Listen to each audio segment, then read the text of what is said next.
Professor M. Gyan Prakash Garu, Vice Chancellor of Telangana Veteran University, to come on to the dais. And now I invite Shri C.S. Reddy Garu, founder of AP Mass, to come on to the dais.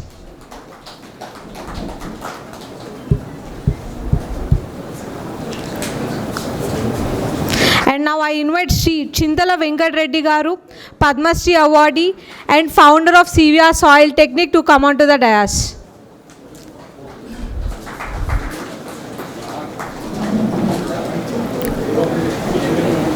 Now I invite Shri Nandyala Narsimha Reddy Garu, ex-MLA of Nalgonda and advisor of Katangar FPCL Nalgonda district, to come on to the dais. Now I invite Shri K. Lakshma Reddy Garu, founder of CGR, to come on to the dais.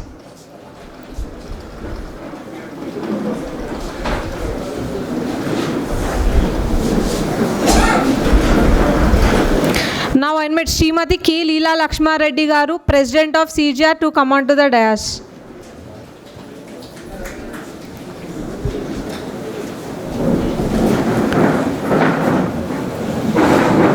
Now I invite convener of Seed Festival, Dr. Danti Narsimha Reddy Garu, senior advisor for CGR, to come on to the dais.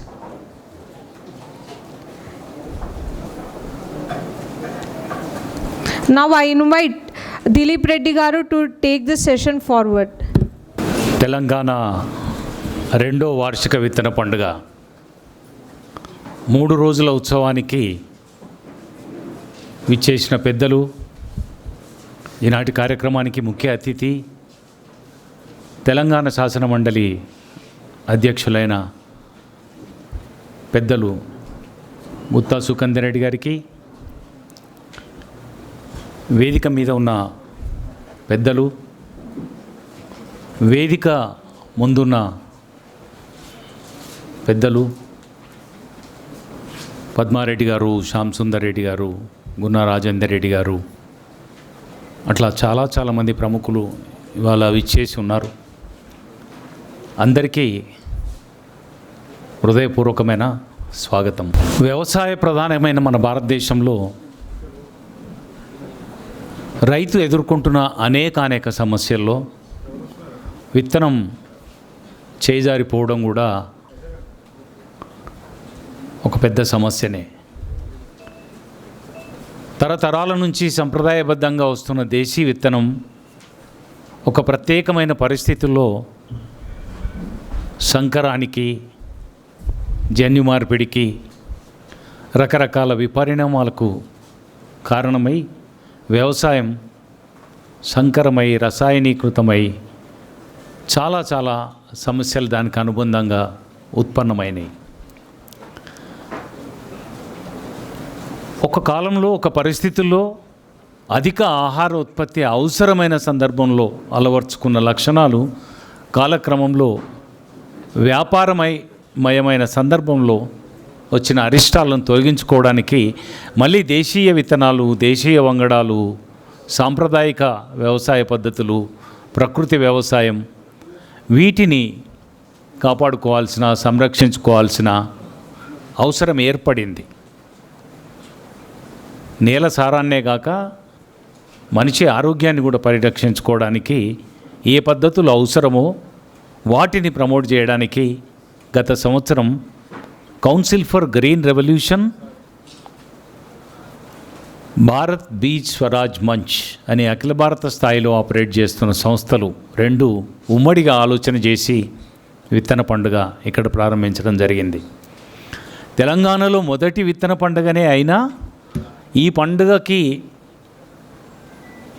నేపథ్యంగా కృషి చేసిన ముఖ్యులంతా కూడా ఇదివరకే ఇటువంటి పండుగలు, విత్తనోత్సవాలు, విత్తన మేళాలు దేశవ్యాప్తంగా తమిళనాడులోనో, కర్ణాటకలోనో, మహారాష్ట్రలోనో, కేరళలోనో, జార్ఖండ్లోనో జరిగినప్పుడు, పశ్చిమ బెంగాల్లోనో జరిగినప్పుడు వాటికి వెళ్ళి వస్తున్న అనుభవంతో గత సంవత్సరం నిర్వహించాం. మంచి స్పందన లభించింది.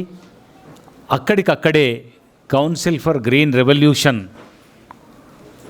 సంస్థాపకులైన లక్ష్మారెడ్డి గారు, అధ్యక్షురాలైన లీలా లక్ష్మారెడ్డి గారు, మేము అందరం కలిసి ఉమ్మడిగా అనుకున్నది ఏంటి అంటే ఈ పండుగని ప్రతి ఏటా జరపాలి. ఇంకా అవకాశం ఉంటే, మనకు సహకారం లభిస్తే, సానుకూలత ఉంటే అవకాశాన్ని వినియోగించుకొని ఇంకా వికేంద్రీకరించి జిల్లా స్థాయి కూడా ఈ పండుగలను విస్తరించాలి అనే ఆలోచన కౌన్సిల్ ఫర్ గ్రీన్ రెవల్యూషన్ చేసి ఆ క్రమంలో నిర్వహించిన రెండో పండుగ ఇది. 3 రోజుల క్రితం తెలంగాణ రాష్ట్ర వ్యవసాయ కమిషన్ చైర్మన్ అయిన కోదండ రెడ్డి గారు ప్రారంభించిన తర్వాత ప్లీనరీ సమావేశాలు ఇక్కడ, అనుబంధంగా శిక్షణా కార్యక్రమాలు, చర్చాగోష్ఠులు జరుగుతూ వస్తున్నాయి. మొన్న, నిన్న, ఇవాళ ఈ 3 రోజుల పాటు ఒక సుమారు 50 స్టాల్స్లో సుమారు 10 రాష్ట్రాలకు చెందిన రైతులు, వ్యవసాయ ఉత్పత్తి చేసే సంస్థలు, కొన్ని స్వచ్ఛంద సంస్థలు కలిసి రకరకాల విత్తనాలను, వ్యవసాయ ఉత్పత్తుల్ని ప్రదర్శిస్తూ విత్తన జ్ఞానాన్ని, వ్యవసాయ పరిజ్ఞానాన్ని పరివ్యాప్తం చేయడానికి ఇక్కడ స్టాల్స్ నిర్వహిస్తూ ఉన్నారు. సో ఈ కార్యక్రమం, ఈ చర్చలు అన్నీ ముగిసి ఈ ముగింపు కార్యక్రమానికి వచ్చాం. వేదిక మీద పెద్దలు ఉన్నారు. నేను ఒక్కొక్కరిని ప్రసంగించడానికి పిలిచేటప్పుడు ఎట్లాగో వాళ్ళ గురించి చెప్తాను. ఈ కార్యక్రమానికి స్వాగత పలకాల్సిందిగా, స్వాగత ఉపన్యాసం ఇవ్వాల్సిందిగా council for green revolution chairperson అయిన లీలా లక్ష్మారెడ్డి గారిని కోరుతున్నాను. థ్యాంక్ యూ దిలీప్ అన్న. తెలంగాణ ద్వితీయ వార్షిక విత్తనాల పండుగకి ముగింపు కార్యక్రమానికి విచ్చేసినటువంటి పెద్దలు, శాసన మండలి చైర్మన్ శ్రీ గుత్తా సుకందిరెడ్డి గారు, అలాగే వేదిక పైనున్న పెద్దలందరికీ పేరు పేరున కౌన్సిల్ ఫర్ గ్రీన్ రెవల్యూషన్ తరఫున స్వాగతం తెలియజేస్తూ, అలాగే వేదిక ముందున్న పెద్దలు, యువకులు, విద్యార్థులు, రైతులు, మహిళలు అందరికీ పేరు పేరున స్వాగతం తెలియజేస్తున్నాను. కౌన్సిల్ ఫర్ గ్రీన్ రెవల్యూషన్ నిర్వహిస్తున్నటువంటి ఈ ద్వితీయ వార్షికోత్సవం విత్తనాల పండుగ 2 రోజుల క్రితం ప్రారంభమైంది. ఈరోజు ముగింపు కార్యక్రమానికి వచ్చింది. మరి కార్యక్రమం అయితే 3 రోజులు, కానీ దాని తయారీ, దాని ప్రిపరేషన్, దానికోసం ఎంతోమంది, ఎంతో సమయం, ఎంతో టాలెంట్ అన్నీ ఇస్తే కానీ ఒక కార్యక్రమానికి ఒక రూపకల్పన జరగదు అనేది మన అందరికీ తెలుసు. మరి ఇక్కడ ఇది సంపూర్ణంగా విజయవంతం అయింది అంటే ఏ ఒక్కరి వల్లనో కాలేదు. దాదాపు ఒక 4 నెలల నుండి దీనికోసం ప్రణాళికలు వేస్తూ, మనం ఆహ్వానించే అతిథుల దగ్గర నుండి, మరి ఇందులో భాగస్వామ్యం అయ్యే రైతుల వరకు, మరి ఆ రైతులు చూపించే విత్తనాలను తీసుకోవడానికి వచ్చే వేరొక రైతులు, విద్యార్థులు, పౌర సమాజం అంతా కూడా ఈ కార్యక్రమంలో భాగస్వామ్యం కావడానికి చాలా 4 నెలల నుండి కృషి చేస్తూ ఉన్నాం. మరి ఈరోజు ఇది ఒక లెవెల్ వరకు విజయవంతమైనప్పటికీ, కేవలం ప్రోగ్రాం వరకు విజయవంతమైంది. కానీ దీనికి మనం అనుకున్నటువంటి లక్ష్యాలు, అంటే మనం ఇంకా ప్రయాణించాల్సిన దూరం చాలా ఉంది అనేది మనకి ఒక్కొక్క అడుగు ముందుకెళ్తూ ఉంటే అర్థమవుతుంది. మరి కేవలం ఈ పండగ కాగానే, ఏదో ఇళ్ళలు కాగానే పండగ అయిందని మనకు ఒక సామెత ఉంటుంది. మరి ఈరోజు ఏదో ద్వితీయ వార్షికోత్సవం కాగానే అక్కడ ఏవో అద్భుతాలు జరిగిపోయినాయి అనుకోవడానికి మనకి లేదు. ఈరోజు ఉన్న సమాజం మరి మనము ఒక రకంగా ఎలాంటి వాల్యూస్ ఉన్నటువంటి నేపథ్యంలో మనము ఇంకా దిగజారుతూ ఈరోజు ఎలాంటి ఆ విలువలను కోల్పోయి ఎట్లాంటి సమాజంలో బ్రతుకుతున్నాం మనందరం చూస్తూ ఉన్నాం. ఇది ఎవరిది ప్రాబ్లం, ఎవరు దీన్ని సృష్టికర్తలు అంటే దానికి సమాధానం చాలా కష్టం. ఎందుకంటే ఇప్పుడు ఉన్నటువంటి ఆధునీకరణ, టెక్నాలజీ ఇవన్నీ మనకు కొంత మేలు చేసినా కీడు చాలా ఎక్కువగా చేస్తూ ఉంది. ముఖ్యంగా మనము కోల్పోతున్నటువంటి చాలా సంపదలలో ఈ దేశీ విత్తన సంపద అనేది అత్యంత ప్రాధాన్యమైనది. కాబట్టి ఇది మనం దీన్ని కాపాడుకోవాల్సినటువంటి బాధ్యత మన అందరిపైన ఉంది. మన ఆధ్యాత్మిక పురాణాలలో చిన్న చిన్న కథల ద్వారా ఒక మంచి మెసేజ్ ఇవ్వడానికి పెద్దలు ఎంతో అద్భుతమైన స్టోరీస్ రాస్తారు. ఒక బిచ్చగాడు ఒక ప్లేస్లో కూర్చొని, ఒక ప్రదేశంలో ఒక చెక్క పెట్టె ఉంటుంది, దానిపైన కూర్చొని రోజు అడుక్కుంటూ ఉంటాడు. అక్కడ నుంచి ఒక స్వామీజీ రోజు వెళ్తూ ఉంటాడు. రోజు గమనించి కొన్ని రోజుల తర్వాత ఆయనను అడుగుతాడు బిచ్చగాడిని, నువ్వు ఇక్కడే కూర్చొని అడుక్కుంటున్నావు కదా ఈ పెట్టె పైన, మరి ఆ పెట్టె లోపలేముందో ఎప్పుడన్నా చూసావా అని అడుగుతాడు బిచ్చగాడిని. నేనేం చూడలేదు, నాకేం అవసరం ఉంది, నేను వచ్చేపోయే వాళ్ళని అడుక్కోవడమే నా పని, అందులో చూడడం కాదు అని ఆ బిచ్చగాడు చెప్తాడు. అప్పుడు ఆ స్వామీజీ చెప్తాడు, సరే ఇన్ని రోజులు అడుక్కున్నావు కదా, ఇప్పుడు కనీసం ఒకసారి నువ్వు తీసి చూడు అని చెప్పినప్పుడు వాడు ఆ పెట్టె తెరిచి చూస్తే అందులో చాలా విలువైనటువంటి వజ్రాలు, రత్నాలు, బంగారం అన్నీ ఉంటాయి. అంటే ఇప్పుడు మన ప్రస్తుత పరిస్థితి కూడా అలాగే ఉంది. మన దగ్గర అన్నీ ఉన్నాయి, దానిపైన మనం ఉన్నాం, కానీ దాన్ని గుర్తించుకోలేకపోతున్నాం. కాబట్టి తిరిగి మన పాత సంపద, మన పాత టెక్నాలజీ, ఇది ఇప్పుడు టెక్నాలజీ అంటున్నాం, ఏదైతే ఇక్కడ ఈ 3 రోజుల నుంచి చర్చించుకునేటువంటి విషయం కరెక్ట్గా పూర్వం పెద్దవాళ్ళు చేసినట్టేనే, ఇక్కడ కొత్తది ఇది కూడా మాట్లాడుకోలేదు. ఈ 3 రోజుల నుండి విత్తనాలను పండించుకోవాలి, పంచుకోవాలి, మళ్ళీ తిరిగి తెచ్చుకోవాలి. ఇదే అంటే ఇది ఎప్పుడూ కొన్ని వందల సంవత్సరాల నుండి గ్రామంలో ఉన్నటువంటి ఒక కల్చర్. మరి అలాంటి కల్చర్ని మనం తిరిగి తెచ్చుకోవడం మాత్రమే ఇప్పుడు ఈ కార్యక్రమాల ద్వారా చేస్తున్నాం. కొత్తగా మనం ఏది ఇక్కడ సృష్టించడం లేదు, విత్తనాలను సృష్టించడం లేదు, విధానాన్ని సృష్టించడం లేదు. మరి ఇక్కడ ఒక్కటే ఏంటి ప్రాబ్లం మనకి అంటే ఛాలెంజెస్ మన ముందర ఇదే, ఇక్కడ ఏదో అనుకున్నట్టుగా అంత ఈజీగా ఆ వ్యవసాయాలు జరగడం లేదు, అంత ఈజీగా అనుకున్నట్టుగా పండించిన పంటకి రేట్లు రావడం లేదు. దీని వెనకాల ఉన్నటువంటి ఆ ఛాలెంజెస్ ఏంటి, మరి అవన్నిటిని ఎదుర్కొని ప్రతి ఒక్కరూ ఈ విత్తనాలను, ఈ వ్యవసాయాన్ని ముందుకు తీసుకెళ్ళాలి అంటే అది ప్రాక్టికల్గా చాలా చాలా సవాళ్ళతో కూడుకున్నటువంటిది. అయినా కూడా మనకి తప్పనటువంటి ఒక జంక్షన్లో మనందరం ఉన్నాం. ఎందుకంటే మరి ఈరోజు మనం ఆహారం ద్వారా మనకి ఔషధాలు ఉన్నటువంటి సంపదను పోగొట్టుకొని మనం ఇప్పుడు ఔషధాలనే ఆహారంగా తీసుకునే ఒక స్టేజ్కి మనందరం వచ్చాం.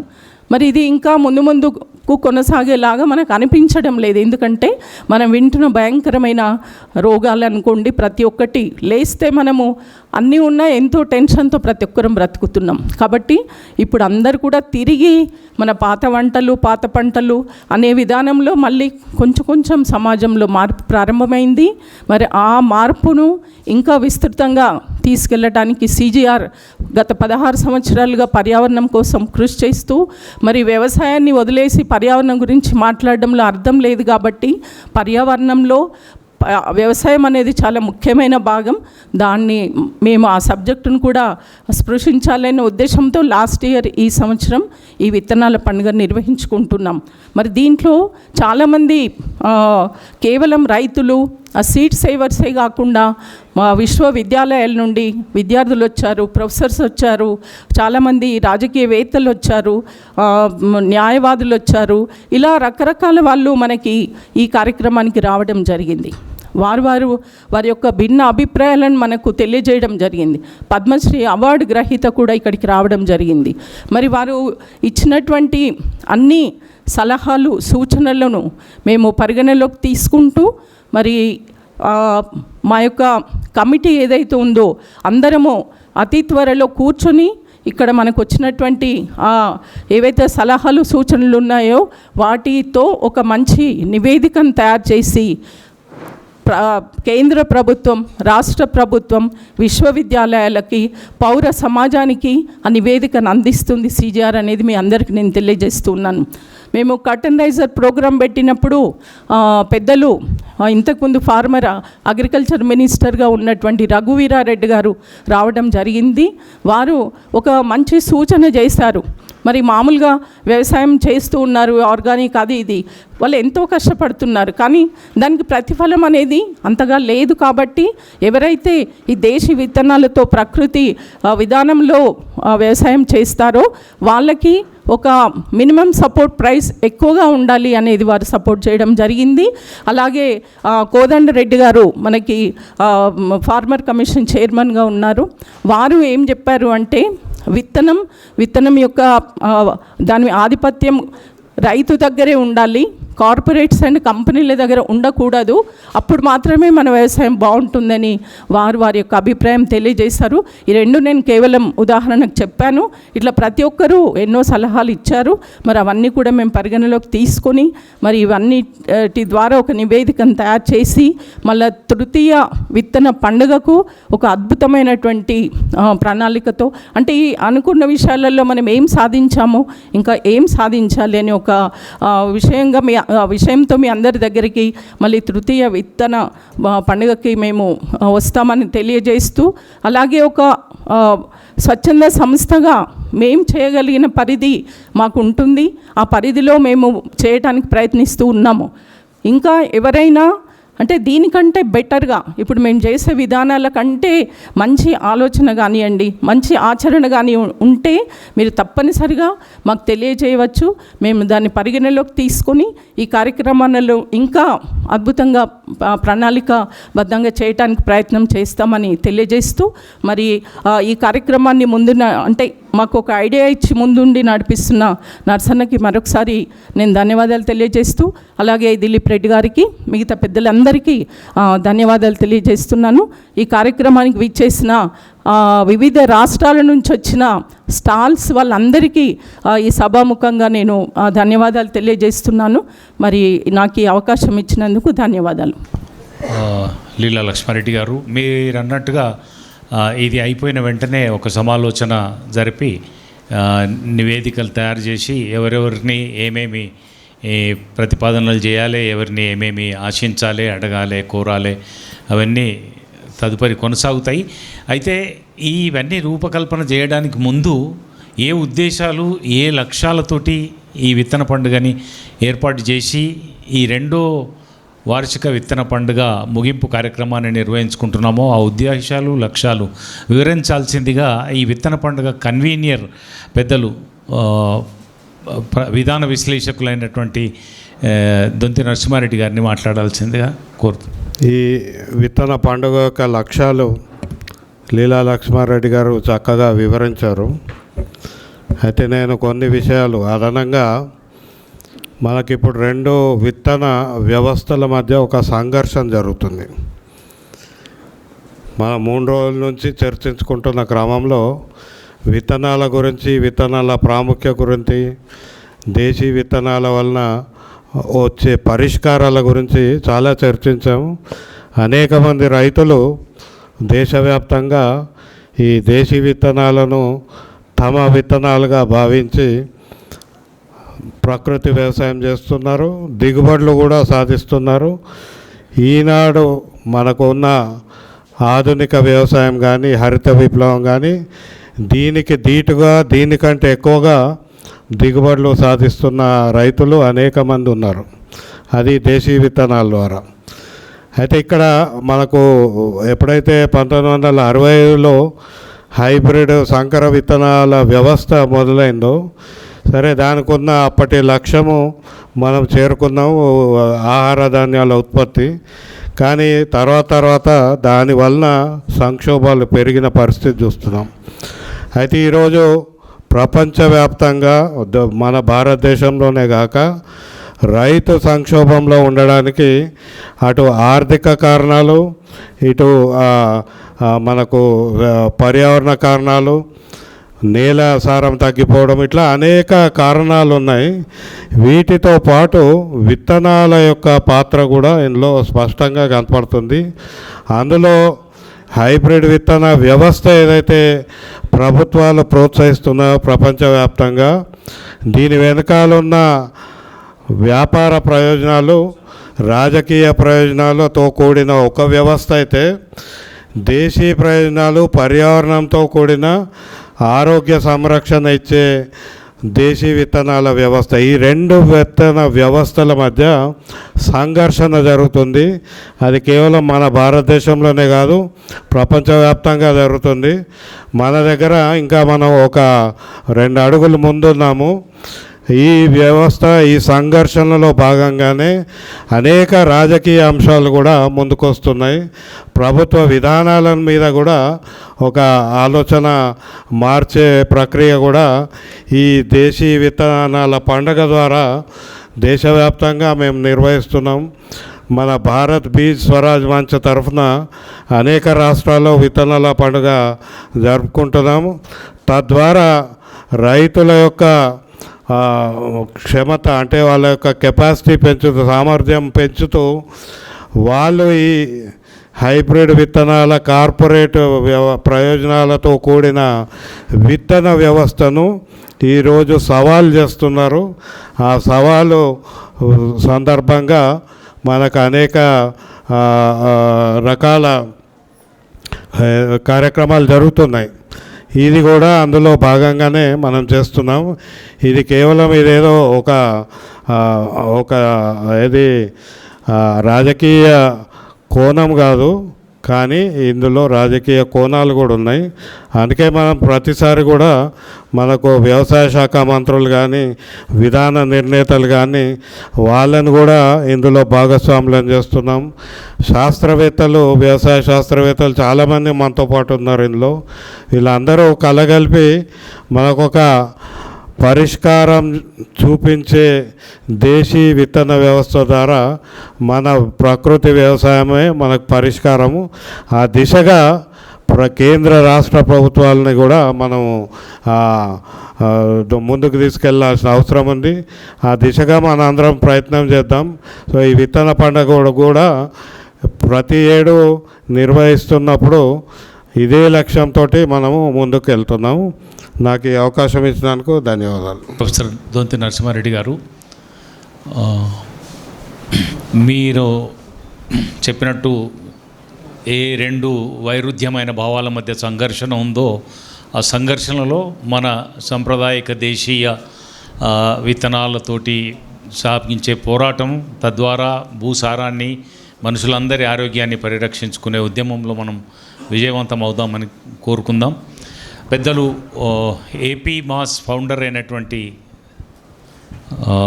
సిఎస్ రెడ్డి గారు మనకు కౌన్సిల్ ఫర్ గ్రీన్ రెవల్యూషన్కి సుదీర్ఘకాలంగా సలహాదారుగా ఉన్నారు, మాకు మార్గదర్శకులుగా ఉన్నారు. ఎందుకంటే ఒక 20 సంవత్సరాల క్రితం ఏపీ మాస్ తరఫున నేను సమాచార హక్కు చట్టం కమిషనర్గా ఉన్నప్పుడు వాళ్ళు పిలిచి నన్ను రాష్ట్రం, అప్పుడు ఉమ్మడి రాష్ట్రం నలుమూలల రైట్ టు ఇన్ఫర్మేషన్ని ప్రజల్లోకి తీసుకెళ్ళడానికి కార్యక్రమాలు ఏర్పాటు చేస్తే నేను ప్రత్యేకంగా వెళ్ళి వాళ్ళ కార్యక్రమాల్లో పాల్గొన్నాను. పెద్దలు సిఎస్ రెడ్డి గారు మాట్లాడాల్సిందిగా కోరుతాను. విచ్చేసిన రైతు సోదరులందరికీ నమస్కారం. గుత్తా సుఖీందర్ రెడ్డి గారు, వేదిక మీద ఉన్న పెద్దలందరికీ కూడా నమస్కారం. మొట్టమొదట మన కౌన్సిల్ ఫర్ గ్రీన్ రెవల్యూషన్ లీలా లక్ష్మారెడ్డి గారు, శ్రీ లక్ష్మారెడ్డి గారు, వాళ్ళ యొక్క మొత్తం టీంను మనం అభినందించాలి. ఒకసారి అందరూ చప్పట్లు కొట్టి, ఇది ఒక శ్రమతో కూడుకున్న పని. లీలా లక్ష్మారెడ్డి గారు చెప్పారు ఇది 3-4 నెలల ప్రయత్నం అని. నాకు తెలిసి 1 సంవత్సర ప్రయత్నం. లాస్ట్ టైం ఎప్పుడైతే మన విత్తన పండుగ అయిపోయిందో అప్పటి నుంచే 2వ విత్తన పండుగ కార్యక్రమం మొదలుపెట్టారు.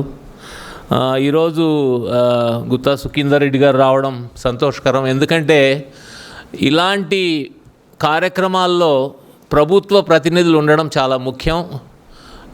అలాంటి ప్రతినిధులు ఉన్నప్పుడు ఈ విషయాల మీద ప్రభుత్వపరమైన విధానాలను తయారు చేసేదానికి వాళ్ళు సహకరించగలుగుతారు. ఒక విధంగా చెప్పాలంటే ఏదైతే మన పాత పంటలు లేకుంటే మనం దేశీయ విత్తనాలు అనే కార్యక్రమం ఒక నదికి ఎదురీత లాంటి ఒక కార్యక్రమం. ఈరోజున్న ఒక ఆధునిక సమాజంలో ఎక్కడ చూసినా కానీ అన్ని హైబ్రిడ్ సీడ్స్, ఇన్ఫ్యాక్ట్ అవి విత్తనాలే కాదని చాలామంది, ఇన్ఫ్యాక్ట్ ఇక్కడ వక్తలు మాట్లాడుంటారు. మన చందూల్ మాట్లాడుంటారు, మన నరసింహారెడ్డి గారు ఉన్నారు, మాపల్లె చారిటబుల్ ట్రస్ట్. అంటే ఒకసారి వాటిని మనము జన్యు మార్పిడి చేసిన తర్వాత అవి విత్తనము అనే గుణం కోల్పోయే పరిస్థితి అన్నమాట. సో కాబట్టి మన యొక్క ఆరోగ్యాన్ని పరిరక్షించుకోవాలనుకున్నా, మన యొక్క నేలను పరిరక్షించుకోవాలనుకున్నా, మన వాతావరణాన్ని పరిరక్షించుకోవాలనుకున్నా, లేకుంటే మన మానవ మనుగడను పరిరక్షించుకోవాలనుకున్నా కానీ ఇలాంటి విత్తన పండుగలు చాలా అవసరం. సో నేను మనస్ఫూర్తిగా కౌన్సిల్ ఫర్ గ్రీన్ రెవల్యూషన్ దానిలో ఉన్న ఆర్గనైజర్స్ అందరినీ కూడా అభినందిస్తున్నాను. ఎందుకంటే ఇలాంటి ప్రయత్నాలు ఎంత ఎక్కువ చేసినా అది తక్కువే. మీరు జిల్లా స్థాయిలో చేయాలన్నారు, అది నిజంగా ఒక మంచి ఆలోచన, మంచి ప్రయత్నం. దీంట్లో వీలైనంత వరకు మనం ప్రభుత్వం, మిగిలిన స్వచ్ఛంద సేవా సంస్థలను మనము ఇన్వాల్వ్ చేయాల్సిన అవసరం ఉంటుంది. సో ఈరోజు ఈ ముగింపు సమావేశంలో ఒక 3-4 అంశాలు చాలా క్లుప్తంగా, ఎందుకంటే చాలామంది మాట్లాడే వక్తలు ఉన్నారు కాబట్టి చాలా సమయం తీసుకోకుండా, మొట్టమొదటిది రైతుల్లో చైతన్యం రావాలి. ఈ చైతన్యం మనందరిలో వస్తే సరిపోదు. ఇక్కడ కొంతమంది రైతు మిత్రులు కూడా ఉన్నారు. రైతుల్లో మనం ఆలోచింపజేయగలిగితే, రైతులు ఈ యొక్క మన యొక్క పాత విత్తనాల యొక్క ప్రాముఖ్యతను గుర్తించగలిగితే మార్పు సాధ్యమవుతుంది. అలాంటి మార్పు అనేది మన దేశంలో ఈరోజు సుమారుగా 60,000 రైతు ఉత్పత్తిదారుల సంస్థలు ఉన్నాయి. మన కట్టంగూరు నరసింహారెడ్డి గారు కూడా ఒక రైతు ఉత్పత్తిదారుల సంస్థ నుంచి వచ్చారు. అంటే ఈ ఫార్మర్ ప్రొడ్యూసర్ కంపెనీ లేకుంటే ఫార్మర్ ప్రొడ్యూసర్ ఆర్గనైజేషన్, ఈ సంస్థలు రైతుల సంస్థలు కాబట్టి ఈ యొక్క మన పాత విత్తనాలు లేకుంటే మన యొక్క ఒరిజినల్ విత్తనాలు ఏవైతే ఉన్నాయో వాటిని ముందుకు తీసుకెళ్ళి సీడ్ బ్యాంక్ లేకుంటే ఇదొక పెద్ద క్యాంపెయిన్ లాగా, ఇది ఒక ఉద్యమం లాగా చేయగలిగినప్పుడు అది సాధ్యమవుతుంది. సో రాబోయే కాలంలో కొంతమంది నేను స్టాల్స్లో కూడా చూశాను, మన రైతు ఉత్పత్తిదారుల సంస్థలు కూడా వచ్చి వాళ్ళ యొక్క సీడ్ స్టాల్స్ పెట్టడం జరిగింది. సో ఈ 60,000 రైతు ఉత్పత్తిదారుల సంస్థల్లో ఒక్కొక్క సంస్థలో సుమారుగా 1000 మంది ఉన్నా కానీ మనం అంతమంది రైతులను ప్రభావితం చేయగలుగుతాము. సో వాళ్ళు ఈ బాధ్యత తీసుకొని ఈ ఓనర్షిప్ తీసుకోవడం అనేది ఒక ముఖ్యమైన అంశం. రెండవ ముఖ్యమైన అంశం, మనం ఏదైతే మన యొక్క విత్తనాలను ఏవైతే ఇండిజినస్ సీడ్స్ ఉన్నాయో వాటిని వాడకపోవడం వలన వచ్చే దుష్ప్రయోజనాలు ఏమిటి అంటే, దాంట్లో ముఖ్యంగా మన విజయరామ్ గారు కానీ లేకుంటే నరసింహారెడ్డి గారు కానీ చాలామంది ఈరోజు చెప్పడం ఏంటంటే, చాలామందికి ఇవాళ రేపు పిల్లలు పుట్టట్లేదు. పిల్లలు పుట్టకపోవడానికి అతి ముఖ్యమైన కారణం మనం తినే తిండి. మన తినే తిండి కలుషితమైంది, లేకుంటే ఒక పాయిజన్. దాంట్లో విత్తనము అతి ముఖ్యమైనది.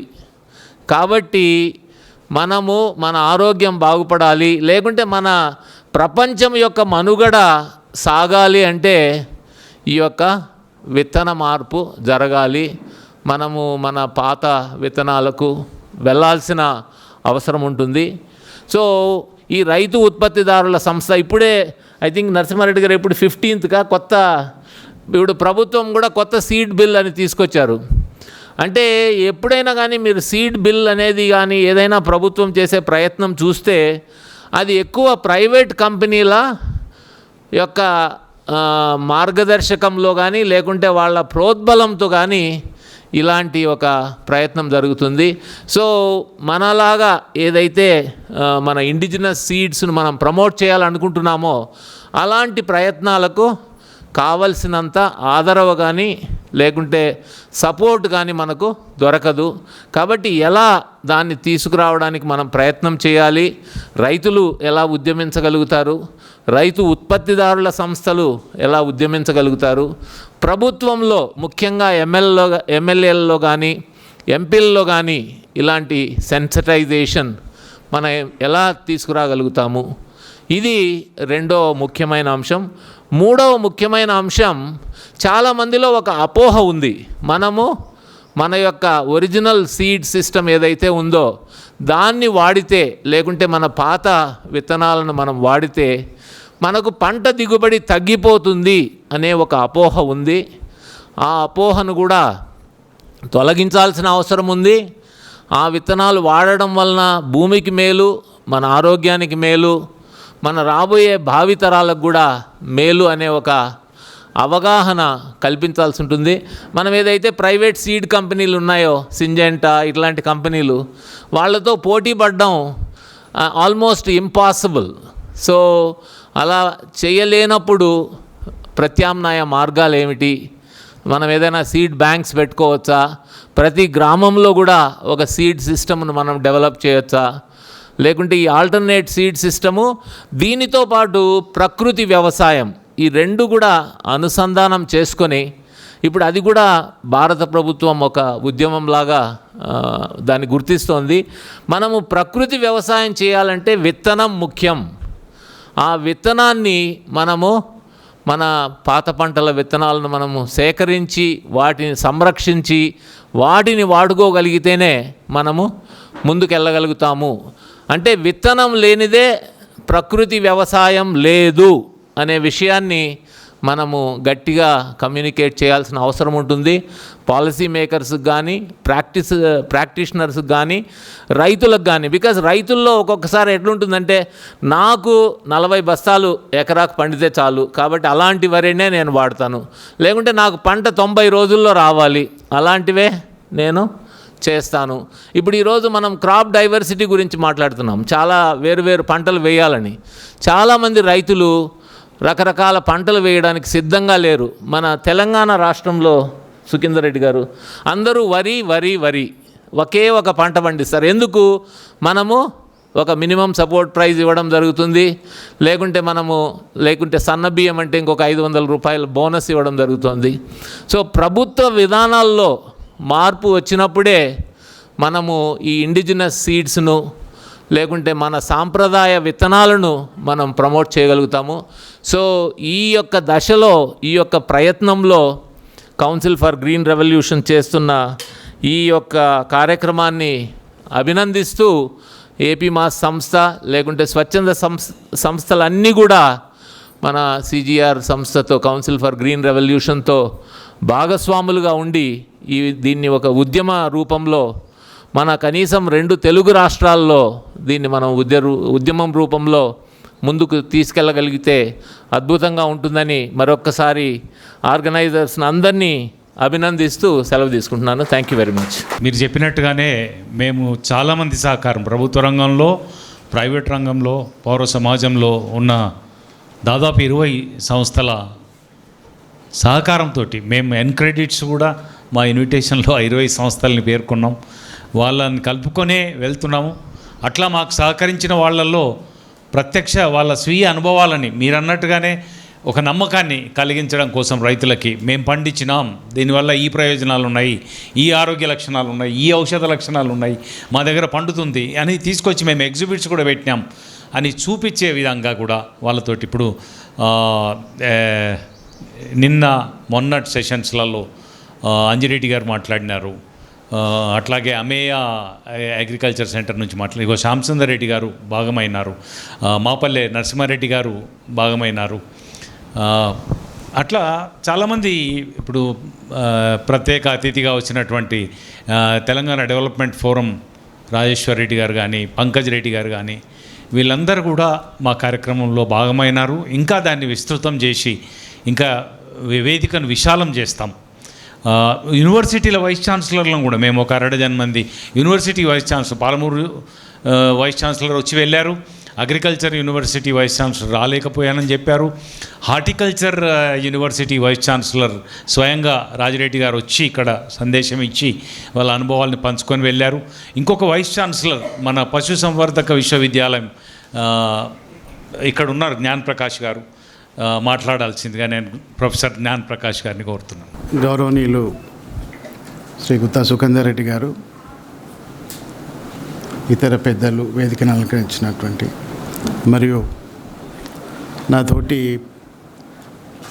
దేశీయ వ్యవసాయము, ప్రకృతి ప్రేమికులు అందరికీ నమస్కారాలు.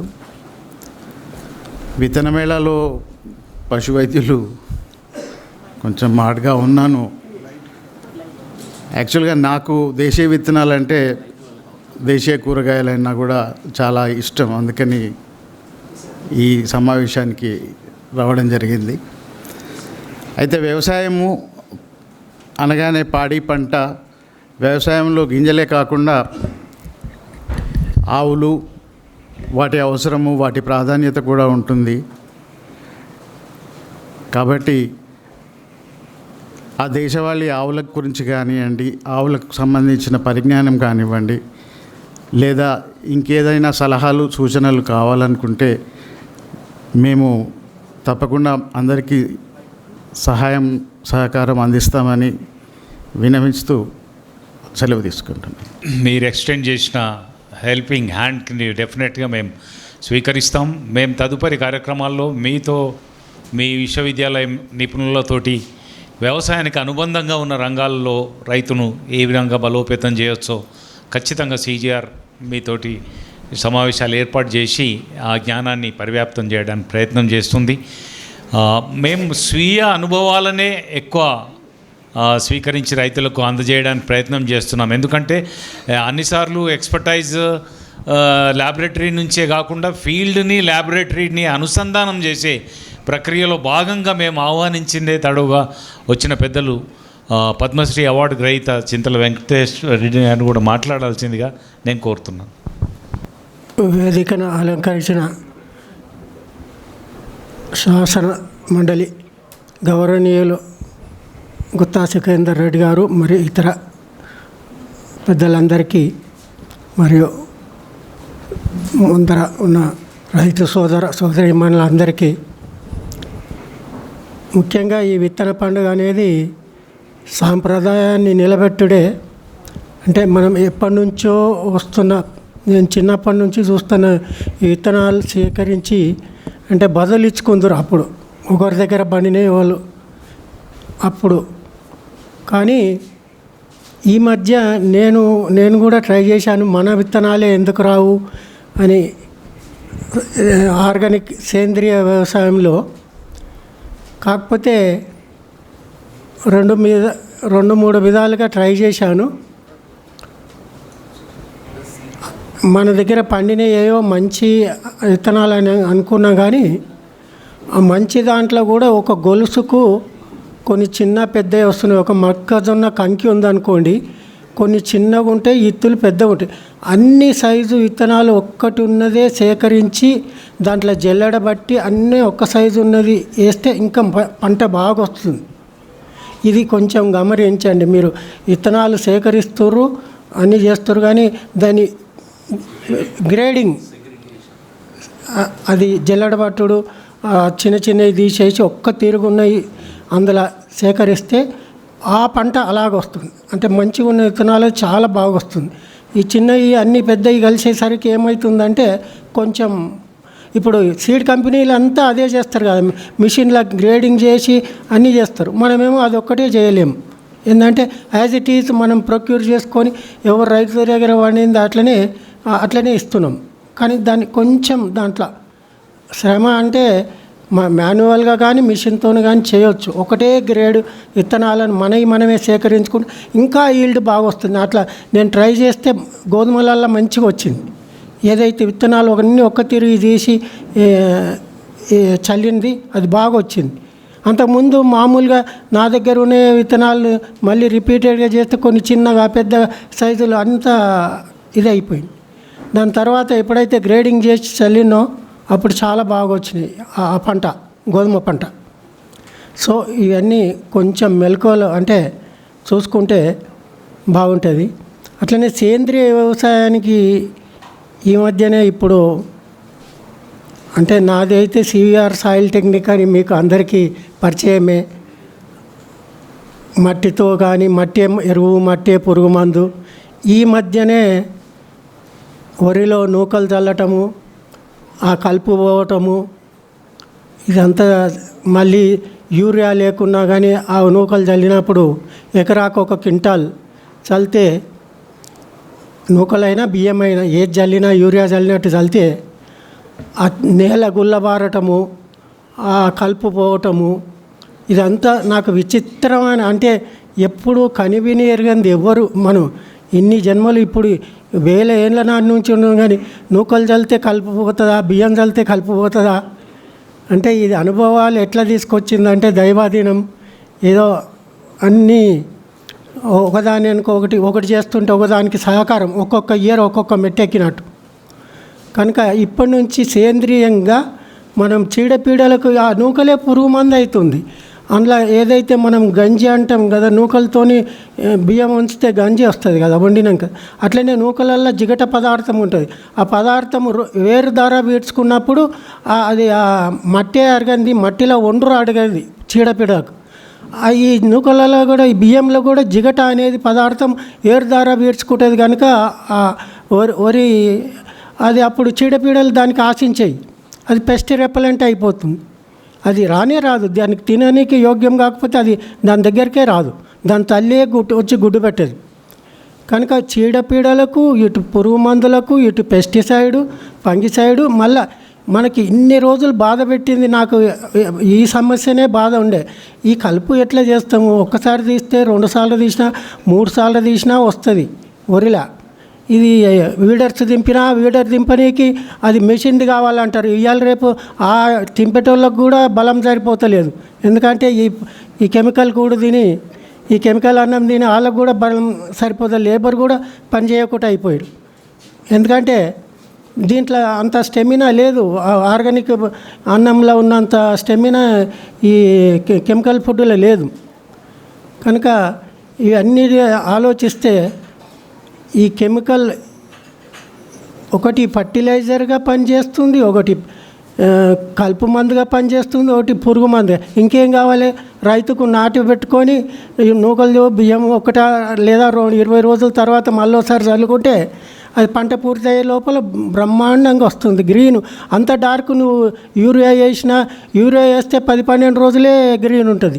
ఇది 15-20 రోజులైనా గ్రీన్నెస్ పోదు. అంటే న్యాచురల్. అంటే ఏం చేస్తున్నాయి ఇప్పుడు ఈ నూకలల్లో కార్బోహైడ్రేట్ ఉండదు, మైక్రోబ్స్, సాయిల్లో మైక్రోబ్స్ అనేటి పైన ఉండే మైక్రోబ్స్ ఎరోబిక్ అంటే గాలి విడుచుకొని తొందరగా డెవలప్ అవుతున్నాయి. అవి డెవలప్ అయ్యి సేంద్రియ పదార్థం భూమిలో ఏమున్నా, పచ్చి రొట్టె ఎరుగున్నా ఏదున్నా అదంతా కలియ తీసుకొని వాటిని అన్నీ డీకంపోజ్ చేసుకుంటా ఇవన్నీ దాంతో ఉన్న పోషకాలను అన్నీ ఎరువుగా మార్చుకుంటూ అంటే మాకు తెలిసిన కాడికి సేంద్రియ ఎరువులు ఎరువుగా అవుతాయి. మళ్ళీ వర్మీ కంపోస్ట్ అనేది అందులోనే వర్మీ బెడ్ లాగా మారుతుంది. ఈ వామ్స్ అవి పుడుతుంటాయి, అందులోనే చస్తుంటాయి. వాటి రక్తము మాంసం అంతా ఎన్పీకేగా మారుతుంది.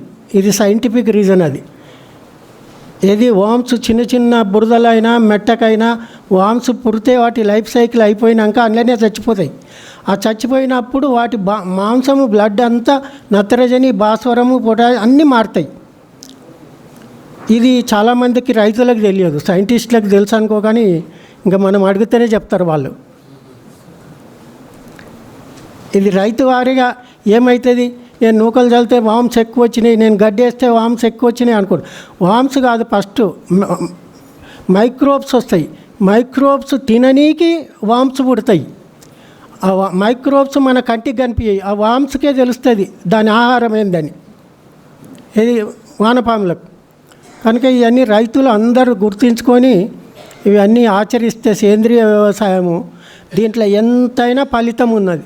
అంటే మీరు ఎంత వేసుకుంటే అంతే ఫలితం. ఆడ క్లైమేట్ ఒకటి మంచిగా ఉంటుంది, భూమాతకు ఇప్పుడు కలుషితం చేయని అవసరం లేదు. భూగర్భ జలాలు కూడా కలుషితం కావు, ఎందుకంటే ఇంకోటి ఎంత వర్షాలైనా నీళ్లు కిందికి వెళ్ళిపోతే గ్రౌండ్ వాటర్ అనేది స్టోర్ అవుతుంది. ఇప్పుడు ఈ వానపాములు కిందికి మీదికి తిరగటంలో లూజ్ అయ్యి నీళ్లు కూడా మంచిగా లాగేస్తుంది. అదొకటి.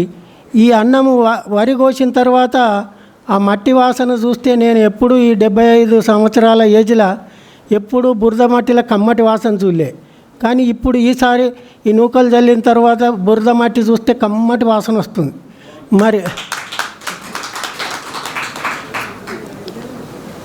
మరి ఈ కెమికల్ ఫుడ్ వేస్తే కెమికల్స్ వేస్తే రావు.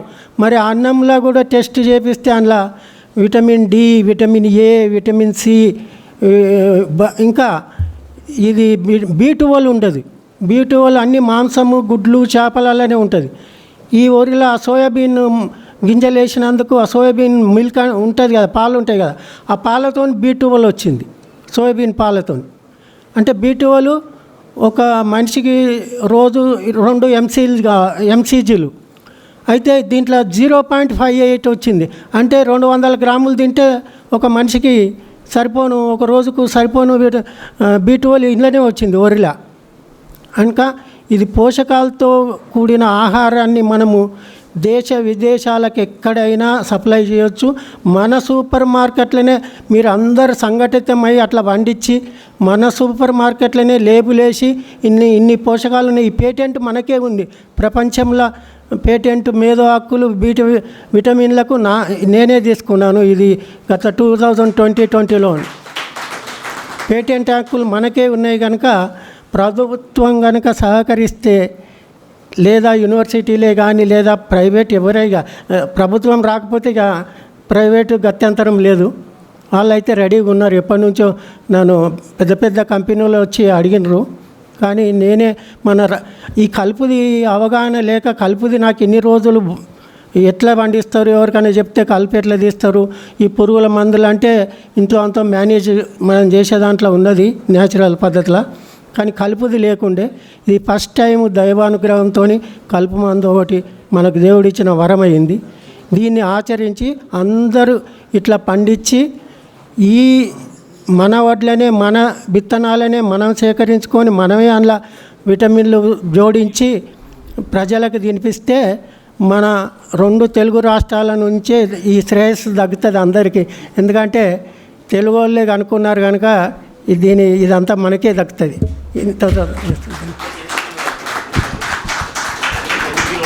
ఇందాక చెప్పిన కదా 100 కిలోలు ఒకటి నాటు పెట్టంగానే 100 కిలోలు, 20-25 రోజులు అయినాక మళ్ళీ 100 కిలోలు సరిపోతుంది కదా దాని పంట. Thank you sir. మీ స్వీయ అనుభవాలను షేర్ చేసుకొని అది ఎంతో ప్రేరణ కల్పిస్తుంది. మేము భవిష్యత్ కార్యక్రమాల్లో కూడా ఇంకా 1 గంట సేపు సెషన్ నుండి క్వశ్చన్ ఆన్సర్ సెషన్స్ను కూడా నిర్వహించే కార్యక్రమంలో మీ విజ్ఞానాన్ని మేము వినియోగించుకుంటామని చెప్తూ, ఒక 25 సంవత్సరాల కింద అసెంబ్లీ వేదికగా ఆయన స్వరంతో రైతుల సమస్యల్ని ప్రస్తావించడం నేను విన్నాను, జర్నలిస్ట్గా నేను చూశాను కళతో. అట్లాగే ఇప్పుడు ఒక రైతు వ్యవసాయ ఉత్పత్తుల కేంద్రానికి నేతృత్వం వహిస్తున్న పెద్దలు మాజీ ఎమ్మెల్యే నంద్యాల నరసింహారెడ్డి గారిని మాట్లాడాల్సింది కోరుతున్నాను. సభకు నమస్కారం. కార్యక్రమ నిర్వాహకులు దిలీప్ రెడ్డి గారు, కౌన్సిల్ ఫర్ గ్రీన్ రెవల్యూషన్ స్థాపకులు లక్ష్మారెడ్డి గారు, లీలా లక్ష్మారెడ్డి గారు, పెద్దలు చిరకాల మిత్రులు గౌరవనీయులు శాసనమండలి చైర్మన్ గుత్తా సుఖేందర్ రెడ్డి గారు, వేదిక మీద ఉన్న వివిధ రంగాల నిపుణులు, వేదిక ముందున్న వ్యవసాయ శాస్త్రవేత్తలు, రైతులు, రైతు సోదరిమణులు, సీనియర్గా ఉన్న పద్మారెడ్డి గారు, రాజారెడ్డి గారు, శ్యాంప్రసాద్ రెడ్డి గారు, పాత్రికేయులందరూ నమస్కారం. చాలా సంతోషం. నేను ఇక్కడికి వస్తానని అనుకోలేదు. నిన్న 3 రోజుల కింద చెప్పి ఇక్కడ పిలిపించిన తర్వాత ఈ కార్యక్రమం చూసిన తర్వాత నేను కూడా చాలా స్పందనకు గురయ్యాను. విత్తనాలకు సంబంధించి పూర్వ విత్తనాల సేకరణ, వాటిని కాపాడుకోవాలనే పరిస్థితి అవసరం కూడా ఉంది. తెలంగాణ రాష్ట్రం భారతదేశంలో సీడ్ బౌల్గా బాగా చర్చ జరుగుతూ ఉంది. సుమారు భారతదేశానికి అవసరమైన విత్తనాల్లో 50-60% విత్తనాలు తెలంగాణ నుంచే పోతుందని చెప్పేసి జరుగుతూ ఉంది. ఈ విత్తనాలన్నీ కూడా విదేశీ సంకరాలు, హైబ్రిడ్స్, అందులో టర్మినేటెడ్ సీడ్స్, ఇవన్నీ బాగా విస్తృతమై వ్యాపారం చాలా పెద్ద ఎత్తున జరుగుతూ ఉంది. లాభాలంతా కార్పొరేట్ తీసుకుంటారు. రైతులు మాత్రం విత్తనాలు తయారు చేసి రైతుకు మాత్రం గిట్టుబాటు అవుతలే. నేను స్వయంగా గద్వాల్ పత్తి విత్తన రైతులు చూసాం. చాలా అవస్థలు పడి విత్తనాలు తయారు చేస్తే వాడికి ఇచ్చేది 250 రూపాయలు, 950 రూపాయలు వీళ్ళు అమ్ముకుంటున్నారు. ఏదైనా కష్టం వస్తే వాడు మొత్తం మునుగుతూ ఉన్నాడు. విత్తన ఉత్పత్తిదారులు మాత్రం ఎవరైతే విత్తన వ్యాపారంలో వాళ్ళు మాత్రం శతకోటీశ్వర్లు అవుతూ ఉన్నారు. విత్తనాలు అనేవి దేశ సంపద సృష్టించడానికి, రైతుల్ని అభివృద్ధి చేయడానికి ఉపయోగపడే పద్ధతులు ఉంటే మంచిది. కానీ భారతదేశంలో క్రమేణా గత 40 సంవత్సరాల నుంచి విత్తనాలంతా కూడా వ్యాపారీకరించబడింది. రైతు ప్రయోజనాలు, ప్రజా ప్రయోజనాలు కాకుండా అంత వ్యాపారీకరించబడి బాగా పెస్ట్ మేనేజ్మెంట్ బాగా పెరిగి విషతుల్యాలు పెరిగి పంట విషతుల్యం, భూమి విషతుల్యం, మనుషులు కూడా విషతుల్యం అయిపోతూ ఉన్నాం. ఇటీవల నా స్టాటిస్టిక్స్ చూస్తే హైదరాబాద్లో ప్రతి కార్పొరేట్ హాస్పిటల్లో వెరీ రేర్ అంకాలజీ యూనిట్స్ ఉన్నాయి. ఇవాళ ప్రతి హాస్పిటల్లో అంకాలజీ సపరేట్ యూనిట్స్ ఉన్నాయి, బ్రాంచీలు ఉన్నాయి. కొత్తపేట బ్రాంచీలో కూడా స్పెషాలిటీ అంకాలజీ వచ్చింది. మన డాక్టర్లు కూడా మిగతా అన్నిటి పెట్టి అంకాలజీ వైపు ఎక్కువ చదువుతారు, ఎందుకంటే పేషెంట్స్ ఎక్కువ అవుతారు కాబట్టి. దీనికి కారణం ఏంటి అని పరిశీలిస్తే పంటలు, ప్రకృతి నష్టం కావటం, ఇవన్నీ కూడా కారణాలు ఉన్నాయి. కారణాలు ఎవరు నిందించాలి? ఈ పూటకున్నైనా గతంలోనే ఎవరైనా బాధితులందరూ మనం అందరం బాధితులమే. కానీ ఏదో ఒక మార్పు రావాలి. ప్రపంచమంతా బాగా పెద్ద చర్చ చేస్తూ ఉన్నారు. భారతదేశం నుంచి ఏది దిగుమతి చేసుకోవాలన్నా మీ దగ్గర పెస్ట్ ఎక్కువ ఉన్నది, పురుగు మందుల అవశేషాలు ఎక్కువ ఉన్నాయి, మీ ఆహారం మేము దిగుమతి చేసుకోము, మీ చేపలు దిగుమతి చేసుకోము, మీ మాంసం దిగుమతి, ఏది దిగుమతి చేసుకోమంటారు. మరి ఇది మన దేశంలో బాగా సుమారు 16 కోట్ల మంది రైతులు, 40 కోట్ల ఎకరాల వ్యవసాయం ఉంది. మనకి అలా హైబ్రిడ్ ఎక్కువ వచ్చి ఉత్పత్తి ఎక్కువైతే ఉంది. ఎగుమతి చేసే పరిస్థితి మనకు లేకపోతే నిలబడిపోతారు. మన కుసకు ఎక్కడ పోయినాం? మన బియ్యం నుంచి మనం ఇథనాల్ తయారు చేస్తున్నాం, బియ్యం నుంచి మిగతా అన్ని తయారు తినేది పోయి పక్కాటికి వాడే పరిస్థితి, కోళ్ళకేసే పరిస్థితి, మిగతా పెట్టే పరిస్థితి వచ్చేది. అంటే ఆ పరిస్థితిలోకి వచ్చేది. ఇవాళ మన రాష్ట్రంలో చూస్తే సివిల్ సప్లై విత్తనాలు కొనుగోలు చేస్తున్నది 70,000 కోట్ల అప్పు ఉంది. అది ఎప్పుడు బంద్ చేస్తో ఏమైతే తెలియని పరిస్థితిలో ఉన్నది. మనం అంతా పండించేదంతా మనం తింటున్నాం అంటే మనం కూడా తినలేని పరిస్థితి ఉన్నది. అందుకే అనేక రీజన్స్ ఉన్నాయి. ఇవన్నిటిని అధిగమించాలి అంటే మనం అందరం కూడా కొద్దిగా సామాజిక బాధ్యతలు కూడా ఆలోచన చేయాల్సిన అవసరం ఉంది.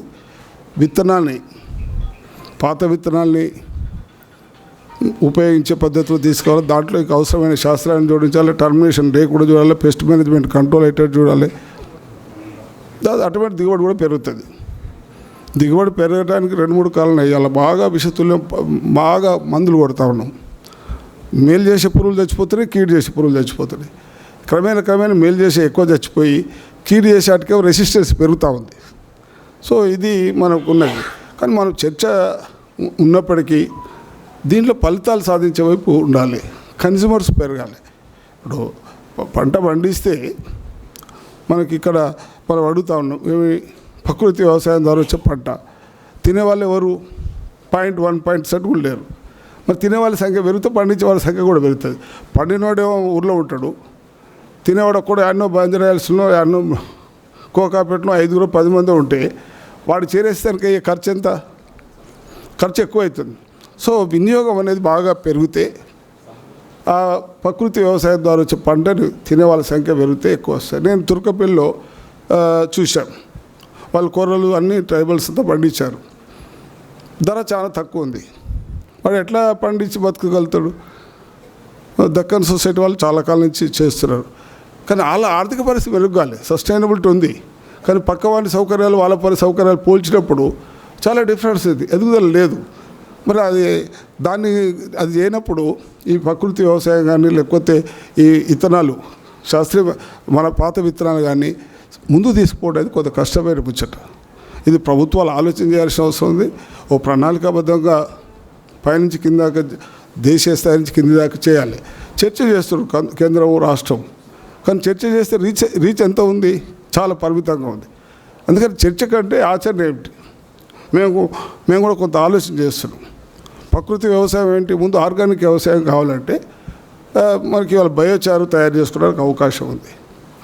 ఇవాళ పత్తి కట్టడం ఇంకో కట్టడం వేస్టేజ్ అంతా తీసుకొచ్చి బయోచార్జ్ చేసి అది సూక్ష్మ పోషకాలు చాలా బాగా ఉన్నాయి. అది కనుక వేస్తే దాదాపు 40-50 సంవత్సరాలు మల్టిపుల్ అయ్యి 50-60 సంవత్సరాల దాకా పనిచేసే అవకాశం ఉంది. దానివైపు మనం ఆలోచించాలి. అట్లాగే ఫెర్టిలైజర్ తగ్గించే ఆలోచన చేయాలి. ప్రకృతి వనరులు కాపాడుకునే ఆలోచన వైపు పోవాలి. ఇంతకుముందు మన వెటనరీ వీసీ గారు చెప్పారు, వ్యవసాయం అంటే వ్యవసాయం ఒకటైతే కుదరదు. అలైడ్ యాక్టివిటీస్, వ్యవసాయ అనుబంధ పరిశ్రమ ఏదైతే ఉందో అది ఉన్నప్పుడు ఈ ప్రకృతి వ్యవసాయం వస్తుంది. అనుబంధం లేకుండా ప్రకృతి వ్యవసాయం రమ్మంటే వస్తుంది. నేను వరి వేసిన, నా దగ్గర పేడ కావాలి, నా పశువులు లేవు, మన ప్రకృతి వ్యవసాయం ఎట్లా వస్తుంది? అనుబంధం లేకుండా అది అయ్యే పరిస్థితి చాలా తక్కువ. కాబట్టి అలైడ్ యాక్టివిటీ కూడా బైబిల్గా తయారు చేస్తే ఈ ప్రకృతికి దానికి అనుబంధం ఉంది. కాబట్టి దాన్ని కోఆర్డినేషన్ చేసి ముందు పోయే అవకాశం ఉన్నది. ఏదైనా వీళ్ళు చేస్తున్న కార్యక్రమం చాలా మంచి కార్యక్రమం. మేము కూడా వారితో కలిసి పనిచేయడానికి సిద్ధంగా ఉన్నాం. ఎవరైతే రైతులు మంచి ఆలోచన చేసి ప్రకృతి వ్యవసాయం సిద్ధపడి పాత విత్తనాలు కాపాడి దాని వైబిలిటీ పెంచడానికి ఉందో దాన్ని ముందు తీసుకోవడంలో మా వైపు నుంచి కూడా ప్రయత్నం చేస్తాం. మరొకసారి ఈ కార్యక్రమ నిర్వాహకులకి మీ అందరు కూడా నమస్కరిస్తూ సెలవు. మీరు అందిస్తామన్న చేయూతను అందుకొని ఆ పరిజ్ఞానాన్ని పరివ్యాప్తం చేస్తుంది. ఎందుకంటే ఈ సమస్య మీరు అన్నట్టు బహుముఖీనమైంది, అనేక అంశాలతో ముడిపడి ఉన్నది.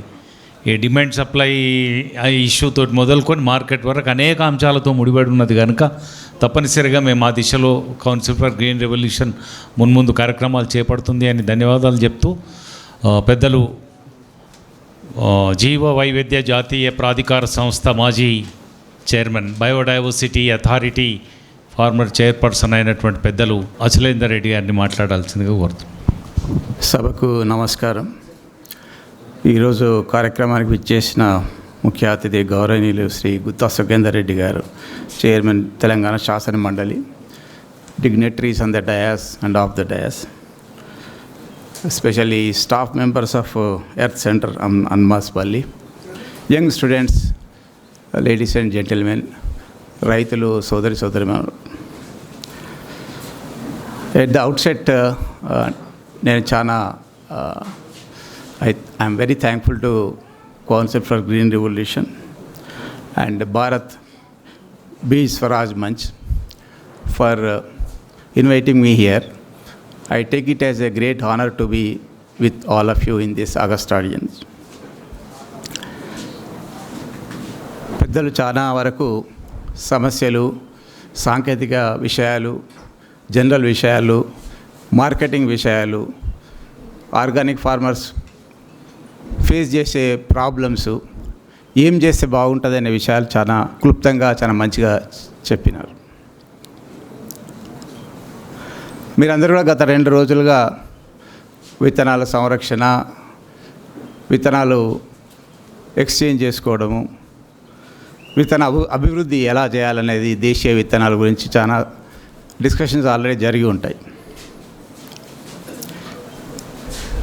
మనందరం మేము ఇక్కడికి వచ్చిన వాళ్ళము మన ఎక్స్పీరియన్స్, మన పర్స్పెక్టివ్ అంటారు, దాన్ని బట్టి మనము మన ఐడియాస్, మన కాన్సెప్ట్స్, మన విచారణ జరుగుతుంది.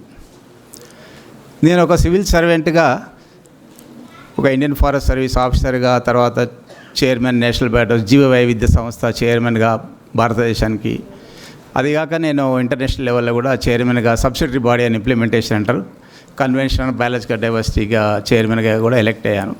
సో నేను గ్రామం నుంచి వచ్చినవాడిని, అంటే 5వ తరగతి వరకు ఊళ్ళోనే చదువుకున్నాను, రైతు బిడ్డను. సో ఇక్కడ నుంచి స్టేట్ నుంచి డిస్ట్రిక్ట్కి వెళ్ళాము, వరంగల్, దాని తర్వాత స్టేట్ లెవెల్లో అగ్రికల్చర్ యూనివర్సిటీ చదివాము, తర్వాత ఆల్ ఇండియా సర్వీస్కి వచ్చాము, నేషనల్ లెవెల్లో పోయాము, ఇంటర్నేషనల్. సో గ్రామం నుంచి ఇంటర్నేషనల్ వరకు ఒక రకమైన జర్నీ భగవంతుని దయ వలన, పెద్దల ప్రోద్బలం వలన జరిగింది. అయితే ఈ పర్స్పెక్టివ్ నాది కొంచెం డిఫరెంట్ ఉంటుంది. అంటే పాలసీ లెవెల్లో, ముఖ్యంగా గవర్నెన్స్ పాయింట్ ఆఫ్ వ్యూ, ఈ సమస్యల గురించి మనము ఎంత ఆవేదన అనేది ఒకటి, ఆచరణ అనేది ఒకటి అండి. అంటే థియరీ అనేది ఒకటి, ప్రాక్టీస్ అనేది ఒకటి. ఇప్పుడు నేను నా చిన్నప్పుడు మా పెద్దనాన్న ఒకరు ఉండేది, గన్నారం అని ఒక గ్రామం ఉన్నది వర్ధనపేట దగ్గర. నేను చాలా స్కూల్లో ఉన్నాను, నేను వినేవాడిని ఇంట్లో ఏం జరిగేది అంటే మా పెద్దమ్మ వాళ్ళ ఇంటికి పోయినప్పుడు ఊళ్ళో రైతులందరూ యూరియా వేసేవాళ్ళు. అప్పుడు మేము ఇట్ ఈస్ అబౌట్ 71, 72 ఆ ప్రాంతంలో. మా పెద్దనాన్న మాత్రం యూరియా వేయకపోయేవాడు. అందరు తిట్టేవారు అతన్ని, నువ్వు ఎందుకు వేస్తలేవు అని. ఇప్పుడు పరిస్థితి చూస్తే యూరియా లేకుండా మనం రైస్ పండించే అవకాశం లేదు. అంటే ఇప్పుడు ఏం జరిగింది, మనం ఒక హైవే చిన్న రోడ్డు ఊరు రోడ్ ఇడిచిపెట్టి హైవే మీద వచ్చినాం, 6 లేన్ రోడ్, ఇప్పుడు అవుటర్ రింగ్ రోడ్ మీద ఉన్నాం.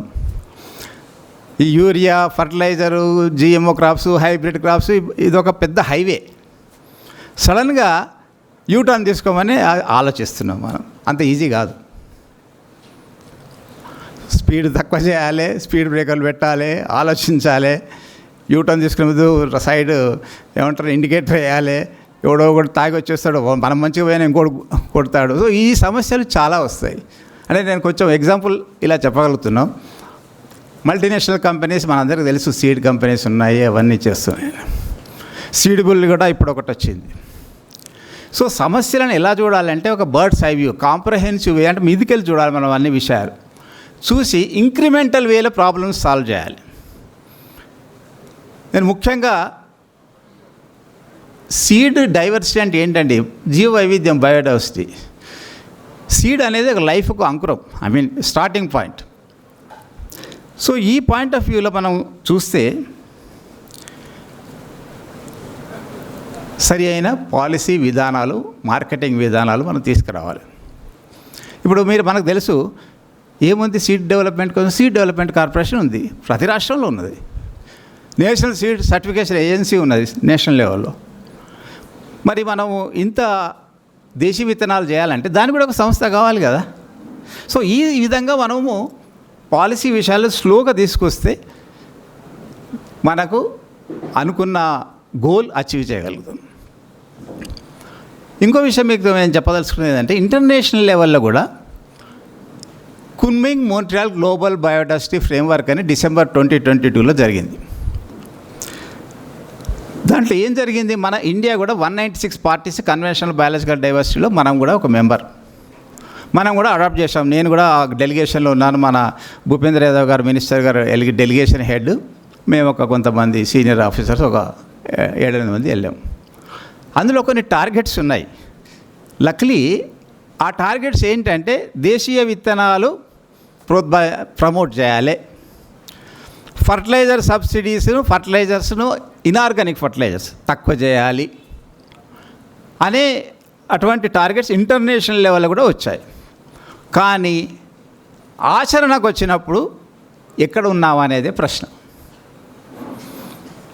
ఇప్పుడు ప్రతి దేశం అంటే 196 పార్టీస్ ఉన్నాయి. ప్రతి దేశం కూడా 3 నెలలకు ఒకసారి మనము అప్లోడ్ చేయాలి వెబ్సైట్లో, ఎంతవరకు మనము ఇనార్గానిక్ ఫర్టిలైజర్ తక్కువ చేసాము, ఎంతవరకు మన దేశీయ విత్తనాలు ఎక్కువ చేసాము అనేది కూడా ఇంటర్నేషనల్ లెవెల్, ఇప్పుడు నేషనల్ లెవెల్ కూడా వచ్చింది.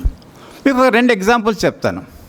పిఎం ప్రణామ్ స్కీమ్ మీరు వినే ఉంటారు కదా, national mission and natural farming వినే ఉంటారు. So government of India and government of state governments కూడా ప్రణాళికలు స్టార్ట్ చేశాయి. మనం అనుకున్నంత కాకపోతే definitely governments are doing their own best. మీరు కర్ణాటక గవర్నమెంట్ ఈ మధ్యలో ఒక స్కీమ్ తీసుకొచ్చింది, అగ్రికల్చర్ స్కీమ్ రీసెంట్లీ. ఆ స్కీమ్లో ఏంటంటే దేశీయ విత్తనాలు district level seed banks start చేయాలి. నాకు తెలిసినంత వరకు గవర్నమెంట్ లెవెల్లో ఒక పాలసీ లెవెల్లో Karnataka in south India has taken a lead. స్వచ్ఛంద సంస్థలు చేస్తున్నాయి, మనందరం చేస్తున్నాము, అది వేరే విషయం. కానీ గవర్నమెంట్ ద్వారా రావడం వలన రైతులకు చాలా లాభదాయకం. ఇటువంటి స్కీమ్స్ ఇప్పుడు మన సమక్షంలో గౌరవనీయులు ఆనరబుల్ చైర్మన్ శాసన మండలి వారు ఉన్నారు. అది మన అదృష్టంగా నేను భావిస్తున్నాను. It is really inspiring and motivating for all of us. So ఈ పాలసీ లెవెల్లో ఎప్పుడైతే మేము గవర్నమెంట్లో పనిచేసాం కాబట్టి చెప్తున్నా, ఏ పాలసీ అయినా చేయాలంటే అంత ఈజీ కాదండి. దానికి తర్జన భర్జన, దానికి డిస్కషన్స్, దానికి పాలసీ ఫస్ట్ డ్రాఫ్ట్, 0 డ్రాఫ్ట్, తర్వాత సెక్రటరీసు, తర్వాత మినిస్టర్స్, ఎన్నో డిస్కషన్ చేయాల్సి వస్తుంది. బట్ అలా అని మనము దానికి ఇనిషియేటివ్ స్ట్రాంగ్గా తీసుకోవాలి. ఆల్రెడీ బెస్ట్ ప్రాక్టీసెస్ ఈ ఆర్గానిక్ ఫార్మింగ్ దేశీయ విత్తనాలు ఎక్కడ జరుగుతున్నాయో అవి మనం కలెక్ట్ చేసుకోవాలి, ఇండియాలో కానీ ఇంటర్నేషనల్ లెవెల్లో కానీ. ఆ విధంగా ముందుకెళ్తే బాగుంటుందని నా అభిప్రాయం. సార్ ఇంకొక ఎగ్జాంపుల్ నేను ఇప్పుడు నేను మాట్లాడము కానీ కొన్ని ప్రాక్టికల్ ఎగ్జాంపుల్స్ మీకు ఇవ్వాలి. ఈ మధ్యలో జస్ట్ లాస్ట్ మంత్ ఒక ఫ్రెంచ్ ఉమెన్ వచ్చింది మన హైదరాబాద్కు.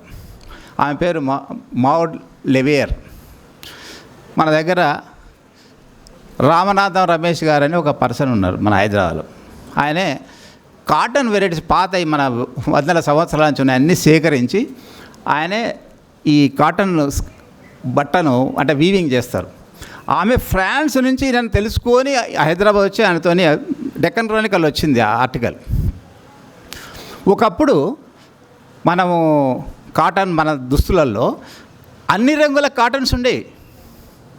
సో ఆమె వచ్చి ఈ కాటన్ చూసేసి అతన్ని చాలా అప్రిషియేట్ చేసింది. కానీ మనకు పేపర్లో డెక్కన్ క్రానికల్ వచ్చినప్పుడే నా అటువంటి వానికే అప్పుడే తెలిసింది. అంటే మనము మన మధ్యలో ఉన్న మంచి అంటే ఇటువంటి అభ్యుదయ అంటే చింతల వెంకటరెడ్డి గారు ఉన్నారు, మీరు విన్నారు కానీ నేను టైం లేదు కాబట్టి నేను తక్కువ మాట్లాడుతున్నాను. సో ఇటువంటి విషయాలలో మనము ఒక ఆర్గానిక్ ఫార్మర్స్ అసోసియేషన్ అనండి, లేకపోతే ఇటువంటి స్వచ్ఛంద సంస్థలు మన కె లక్ష్మారెడ్డి గారు అండ్ మేడం లీలా లక్ష్మారెడ్డి గారు, దుంతి నరసింహారెడ్డి గారు, వీరందరూ ఎంతో కృషి చేస్తున్నారు. వారికి మన సాధ్యమైనంత వరకు మనము ఇటువంటి వాటికి ఎంకరేజ్మెంట్ అండ్ సపోర్ట్ ఇస్తే ఇటువంటివన్నీ బయటకు వచ్చేస్తాయి. ఆమె ఒక బుక్ రాస్తుంది. అంటే ఆయన ఏం చెప్పాడు రామనాథం రమేష్ గారు, ఒకప్పుడు మనం కాటన్కు చెట్లు ఉండేటి, ఇప్పుడు బీటీ కాటన్ వచ్చింది.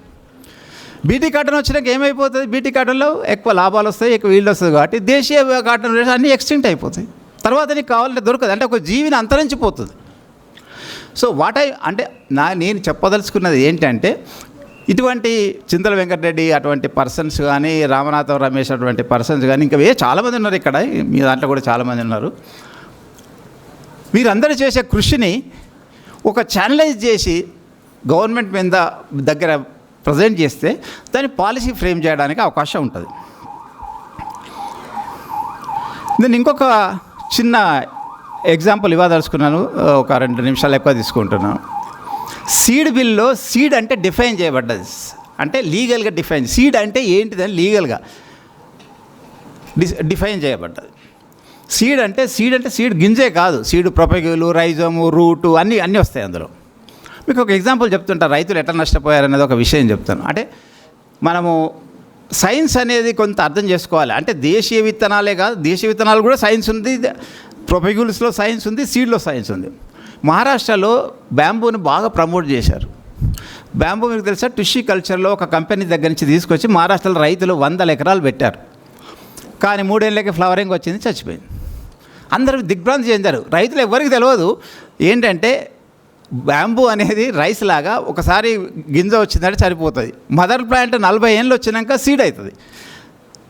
అదే మదర్ ప్లాంట్ నుంచి ఒక కొమ్మ తెచ్చి నువ్వు గ్రో చేసుకుంటే అది ఎప్పుడైతే ఫ్లవరింగ్ అవుతుందో నీ పిల్ల కూడా అదే టైంకి ఫ్లవరింగ్ అవుతుంది. 3 ఏళ్ళది ఇది 40 ఏళ్ళది ఒకటేసారి ఫ్లవరింగ్ అవుతుంది, చచ్చిపోతుంది. వాళ్ళందరూ గవర్నమెంట్ దగ్గర పోయి మొరబెట్టుకున్నారు, లక్షల నష్టం వచ్చింది. అంటే నేను చెప్పేది ఏంటంటే ట్రెడిషనల్ నాలెడ్జ్లో కూడా సైన్స్ ఉంది. ట్రెడిషనల్ నాలెడ్జ్ను, బయో రిసోర్సెస్ను మనం నెగ్లెక్ట్ చేయొద్దు. బయోలాజికల్ రిసోర్స్ ప్లస్ మన సాంప్రదాయక నాలెడ్జ్ ఏదైతే ఉందో దాన్ని పెట్టి మోడర్న్ కూడా ఏం జరుగుతుందని కంపేర్ చేసి ముందుకు పోతుంటే మనకు సక్సెస్ రేట్ ఎక్కువ జరుగుతుంది. కొంచెం ఒకటి లాస్ట్ పాయింట్ ముగించే ముందు, honourable chair is in amongst us. Sir నేను ఒకటి అబ్జర్వ్ చేశాను, అంటే ఊరికి పోయినప్పుడల్లా ఊళ్ళలో జరుగుతుంది. ఇప్పుడు రిటైర్ అయ్యి వచ్చాను. ఒక మంకీ మెనేస్ అనేది చాలా ఘోరంగా తయారైంది. నేను ఒక ఫారెస్ట్ ఆఫీసర్గా చెప్తున్నాను. నేను చీఫ్ వైల్డ్ వార్డెన్ కూడా చేశాను గోవా స్టేట్లో. నాకు బాధాకరమైన అంటే ఈ దేశీ వెరైటీ కూడా సక్సెస్ కాదు, మన హైబ్రిడ్ వెరైటీ కూడా సక్సెస్ కాదు. ఈ లెవెల్లో మంకీస్ కనుక వాటి పాపులేషన్ కనుక పెరుగుతాయి. ఇది అన్నిటికన్నా most difficult and dangerous thing which is going on in Telangana villages. So మీరంటే గవర్నమెంట్ అనేది ఏంది, డెమోక్రసీలో government by the people, for the people, of the people. So ఇది మంకీ మేనేజ్ను చాలామంది అంటారు ఇది కంట్రోల్ కాదు, అలా ఏం లేదు. మేనేజ్ చేయొచ్చు. ఒక 3 ఇయర్స్లో కంటిన్యూస్ చేస్తే 50% పాపులేషన్ కంట్రోల్ చేయొచ్చు, ఎవరి రిలీజియస్ సెంటిమెంట్స్ హర్ట్ చేయకుండా. సో నా మనవి ఏంటంటే ఆర్గానిక్ ఫార్మర్స్ రెడీగా ఉన్నారు ఎన్ని రకాల పంటలను పండించడానికి. మార్కెటింగ్ కొన్ని ఛానల్ తీసుకురావచ్చు. మంకీ మేనేజ్ కనుక తక్కువ చేస్తే ఆర్గానిక్ ఫార్మర్స్ ఆల్రెడీ వాళ్ళ ఖర్చు ఎక్కువైతుంది. ఎందుకంటే ఆర్గానిక్ ఫార్మర్ చేసే ఏమంటారు వీడ్ సైడ్స్ వాడొద్దు యాక్చువల్గా. దానివల్ల లేబర్ ఖర్చు ఎక్కువ పెరుగుతుంది. వాళ్ళ ఖర్చు వాళ్ళ ప్రోడక్ట్కి ఎక్కువ ధర రావాలి. కానీ ఈ మంకీస్ ఏదో కొంతమంది సక్సెస్ అయిన వాళ్ళు కూడా మంకీస్ వచ్చి నాశనం చేస్తున్నాయి. సో దానివల్ల నా ఉద్దేశం ఏంటంటే దీనికి ఒక స్ట్రాంగ్ పాలసీ గవర్నమెంట్ ఈ మిషన్ మంకీ మేనేజ్మెంట్ అనేది ఒకటి తీసుకొస్తే తెలంగాణ గవర్నమెంట్ రైతులు చాలా చాలా హ్యాపీగా ఫీల్ అవుతారు. దీనికి ఒక రకమైన ప్రణాళిక చేయొచ్చు. అది ఎక్స్పర్ట్స్ ఉన్నారు మన దేశంలో, మన రాష్ట్రంలో ఇది చేయొచ్చు. ఈ ఇంకోటి ఏం చెప్పేది ఏంటంటే బయోడైవర్సిటీ సీడ్ అనేది biodiversity is life, biodiversity is our life. Thank you very much. మీరు లేవనెత్తిన చాలా అంశాలు చర్చనీయ అంశాలే. వాటిలో ఇంకా సంపూర్ణ పరిజ్ఞానం కొలిక్కి రావాల్సిన అవసరం ఉంది. మేము వాటికి కూడా స్థానం కల్పిస్తూ భవిష్యత్ కార్యక్రమాలను రూపొందిస్తామని చెప్తూ పెద్దలు నేటి కార్యక్రమానికి ముఖ్య అతిథిగా విచ్చేసిన గౌరవనీయులైన సుఖేందర్ రెడ్డి గారు మాట్లాడే ముందు మేము ఈ 3 రోజులుగా జరుగుతున్న సమావేశాలలో చర్చకు వచ్చిన అంశాల సారాన్ని మొదటి విత్తన పండుగకి రెండో విత్తన పండుగకి మధ్య రాష్ట్రంలో జాతీయ స్థాయిలో అంతర్జాతీయ స్థాయిలో జరుగుతున్న పరిణామాలను కూడా దృష్టిలో పెట్టుకొని ఈ వేదిక నుంచి మీడియాలో విస్తృతంగా ఈ 3 రోజుల పండుగ గురించి ప్రచారంలోకి వచ్చింది గనక ఈ వేదిక నుంచి ఒక ఉమ్మడి ప్రకటన జారీ చేయాలని నిర్ణయించుకొని కొన్ని అంశాలను చర్చించి ప్రతిపాదన రూపంలో ఆ పత్రాన్ని రూపొందించడం జరిగింది. ఆ పత్రం ఇంగ్లీష్లో ఇక్కడికి వచ్చిన రైతుల్ని దృష్టిలో పెట్టుకొని, పెద్ద సంఖ్యలో వచ్చిన రైతుల్ని దృష్టిలో పెట్టుకొని తెలుగు, తమిళ, కన్నడ, మరాఠీ, బెంగాలీ భాషల్లో, హిందీ మెయిన్గా మధ్యప్రదేశ్ నుంచి ఉన్నారు రైతులు, హిందీ భాషల్లో రూపొందించాము. అయితే ఆంగ్ల ప్రతిని ఇక్కడ ఎవరైనా తెలుగు అర్థం కాని వాళ్ళు ఎవరైనా ఉంటే సభికుల్లో మేము వాళ్ళకి ఇంగ్లీష్ కాపీ ఇవ్వడానికి రెడీగా ఉన్నాము. ఇంగ్లీష్ చదివి సమయం వృధా చేయదలుచుకోలేదు. తెలుగులో ఆ విధాన ప్రకటనని చదవాల్సిందిగా council for green revolution scientist doctor ఉమామహేశ్వర్ని వేదిక మీదకి రావాల్సింది. Dignitaries on the dais, the participants here in this premises, I am honored to read this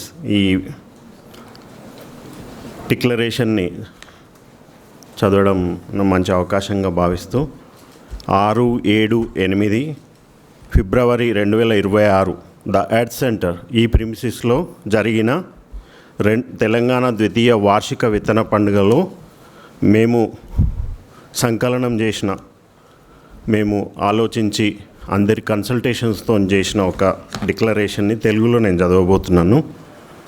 విత్తనాలు రైతుల హక్కులపై తెలంగాణ ఉమ్మడి ప్రకటన 2026.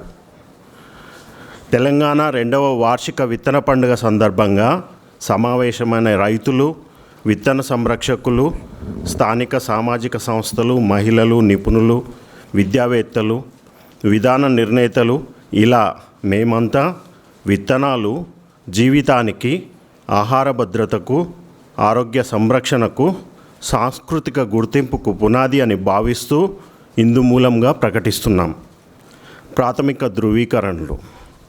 ఆహార గొలుసులో విత్తనాలు, మొక్కలు వ్యవసాయ వైవిధ్యానికి, ప్రకృతికి మధ్య వారధులు. ప్రజలందరికీ జన్యు సంపద ఉమ్మడి వారసత్వంగా చెందుతుంది. వారి మనుగడకు, శ్రేయస్సుకు ఈ సంపద అవసరం. భవిష్యత్ తరాల కోసం ఈ వారసత్వాన్ని కాపాడుకోవడం మన పవిత్ర విధి. మా విత్తనాలను విత్తడం, ఉపయోగించడం, పునరుత్పత్తి చేయడం, ఎంచుకోవడం, అలవర్చడం, భద్రపరచడం, పంచుకోవడం, పరస్పర మార్పిడి, పరిమితి లేకుండా విక్రయించడానికి మేము ఈ సార్వభౌమ హక్కులను నొక్కి చెప్తున్నాము. రైతులు, తోటల నిర్వాహకులు, ఆదివాసీ సమాజాల ద్వారా మన జీవ వైవిధ్యంలో భాగస్వామ్యం, వికేంద్రీకృత పరిరక్షణ, ప్రకృతి పునరుజ్జీవనం కృషి చేయాలని మేము నిర్ణయించుకున్నాము. మహిళల ప్రధాన పాత్రను మేము గుర్తించి ప్రశంసిస్తున్నాము. విత్తన సార్వభౌమత్వ ఉద్యమాలలో వారి నాయకత్వాన్ని బలోపేతం చేయడానికి మేము కట్టుబడి ఉన్నాము. మా నిబద్ధతలు: వికేంద్రీకృత కమ్యూనిటీ విత్తన బ్యాంకులను స్థాపించి పెంపొందించడానికి, సాధ్యమైనంత వరకు విత్తనాలను సంరక్షించడానికి, విత్తనాలను పంచుకోవడానికి కట్టుబడి ఉంటామని మేము ప్రతిజ్ఞ చేస్తున్నాము. విద్య, సంస్కృతి, జీవనశైలిలో పరివర్తన ద్వారా విత్తనాలు, మొక్కల వ్యాప్తి, పశువులు, నేల జీవులు, జలచరాలు, జీవవైవిధ్యంతో సహా మానవాళికి లెక్కలేనన్ని ఇతర జాతులకు మూలం, జీవనాధారమైన భూమి తల్లిని రక్షించడానికి మేము కట్టుబడి ఉన్నాము. మన జీవ వైవిధ్యం, సహజ వనరులు, ఉమ్మడి పర్యావరణ ఆస్తులను రక్షించడానికి, సుస్థిరంగా ఉపయోగించడానికి, భవిష్యత్తు తరాల అవకాశాలను పరిరక్షించడానికి, వివేకవంతంగా నిర్వహించడానికి మేము నిబద్ధులమై ఉంటామని నొక్కి చెప్తున్నాము. మేము ఏమి తిరస్కరిస్తాము అనే అంశం: భారతీయ జన్యు సంపద, జీవ సంస్కృత వారసత్వ సంపద, జీవ వైవిధ్యాన్ని పేటెంట్లు, మేధో హక్కుల శకంలో ఏ రూపంలోనైనా తస్కరించడాన్ని, దోపిడీని మేము నిర్ద్వంద్వంగా తిరస్కరిస్తాము. విత్తనాలపై అంతర్జాతీయ ఒప్పందాలు, జాతీయ చట్టాలు మన గొప్ప వారసత్వాన్ని కాపాడడంలో విఫలమయ్యాయి. భద్రత కల్పించడానికి బదులుగా మన సాంప్రదాయ సామూహిక హక్కులను అవి ఉల్లంఘించాయి. మన వ్యవసాయ జీవ వైవిధ్యాన్ని హైదరాబాద్లోని ఇక్రిసాట్, ఫిలిప్పీన్స్లోని ఇంటర్నేషనల్ రైస్ రీసెర్చ్ ఇన్స్టిట్యూట్, మెక్సికోలోని CIMMYT, నార్వేలోని స్వాల్బార్డ్, USAలోని ఫోర్ట్ కొలిన్స్ తదితర సంస్థలలో ఎక్కడో దూరంగా ఉన్న జన్యు బ్యాంకులు పరిరక్షించలేవు. కొత్త రూపంలో వస్తున్న ఈ వలసరాజ్య విధానాన్ని మేము వ్యతిరేకిస్తున్నాము. వీళ్ళ దగ్గర ఉన్న మన విత్తనాలు, జన్యు సంపద మన స్వదేశీ సమాజాలకు చెందినవి కనుక వాటిని స్వదేశానికి తిరిగి ఇవ్వాలి. విత్తనాల, జాతుల జన్యు మార్పిడిపై పూర్తి నిషేధం విధించాలని మేము డిమాండ్ చేస్తున్నాం. వీటిలో జన్యు సవరణకు గురి అయిన విత్తన రకాలు కూడా ఉన్నాయి. ఇవి తీవ్రమైన ఆరోగ్య ప్రమాదాలను కలిగించడమే కాకుండా పరపరాగ సంపర్కం ద్వారా మన స్థానిక విత్తన రకాలను తిరిగి పొందలేనంతగా శాశ్వతంగా కలుషితం చేస్తున్నాయి. కమ్యూనిటీ సీడ్ బ్యాంకులను ప్రమాణీకరించడం, ఇతర నియంత్రణ ద్వారా కేంద్ర ప్రభుత్వ ఆధ్వర్యంలోని బ్యూరో ఆఫ్ ఇండియన్ స్టాండర్డ్స్ ఇటీవల చేసిన జోక్యపు ప్రతిపాదనను మేము ఇదివరకే వ్యతిరేకించాము. కమ్యూనిటీ నేతృత్వంలోని విత్తన వ్యవస్థల సార్వభౌమత్వ ఉద్దేశాలు, లక్ష్యాలనే ఇది దెబ్బతీస్తున్నది. ప్రభుత్వ బాధ్యతలు: మేము ప్రభుత్వాలను కోరుతున్నది: జీవ వైవిధ్యపరమైన రైతుల హక్కులను రక్షించండి. వారసత్వ విత్తనాలు, మొక్కల రకాలపై స్థానిక సమాజాలకు ఉండే సహజ హక్కులను కాపాడండి. మన విత్తనాల డిజిటల్ సీక్వెన్స్ సమాచారాన్ని తీసుకుని మేధో హక్కుల పరిరక్షణ, IPR ప్రక్రియల ద్వారా జరుపుతున్న బయోపైరసీని తగు విరుగుడు చర్యల ద్వారా నిరోధించండి. జన్యు మార్పిడి, జన్యు సవరణ విత్తనాల వల్ల స్థానిక విత్తనాలు కలుషితం అయినప్పుడు కారకులైన కార్పొరేట్లను బాధ్యులు, జవాబుదారులను చేస్తూ చట్టాలు, ఒప్పందాలను కఠినంగా అమలు చేయండి. పర్యావరణ వ్యవసాయానికి మద్దతు ఇవ్వండి. రెండవది జీవ వైవిధ్యం, సమగ్ర పర్యావరణ వ్యవసాయ అటవీ సంరక్షణను ప్రోత్సహించండి. వాణిజ్య పంటల కంటే స్థానికంగా తగిన పోషకమైన ఆహార పంటలకు ప్రాధాన్యత ఇవ్వండి. జీవ వైవిధ్యాన్ని నాశనం చేసే వ్యవసాయ రసాయనాలను దశల వారీగా తొలగించండి. పర్యావరణ పరంగా అనుకూలమైన సహజ పరాగ సంపర్కాలను అందుకు దోహదపడే వనరులను ప్రోత్సహించండి. విత్తనాలలో స్థానిక స్వావలంబనను పెంచే వ్యవసాయ పరిశోధన, సహజ మొక్కల పెంపకం పద్ధతులకు మద్దతు ఇవ్వండి. మూడవ అంశం: అంతర్జాతీయ ఒత్తిడిని నిరోధించండి. ప్రజలకు విత్తనాల అందుబాటును పరిమితం చేసే యూపీఓవి సభ్యత్వంతో పాటు సంబంధిత విత్తన చట్టాలను తిరస్కరించండి. విత్తన జన్యు వనరులపై వాణిజ్య సంబంధిత మేధో సంపత్తి హక్కులను విధించే అన్ని ప్రయత్నాలను గట్టిగా ప్రతిఘటించండి.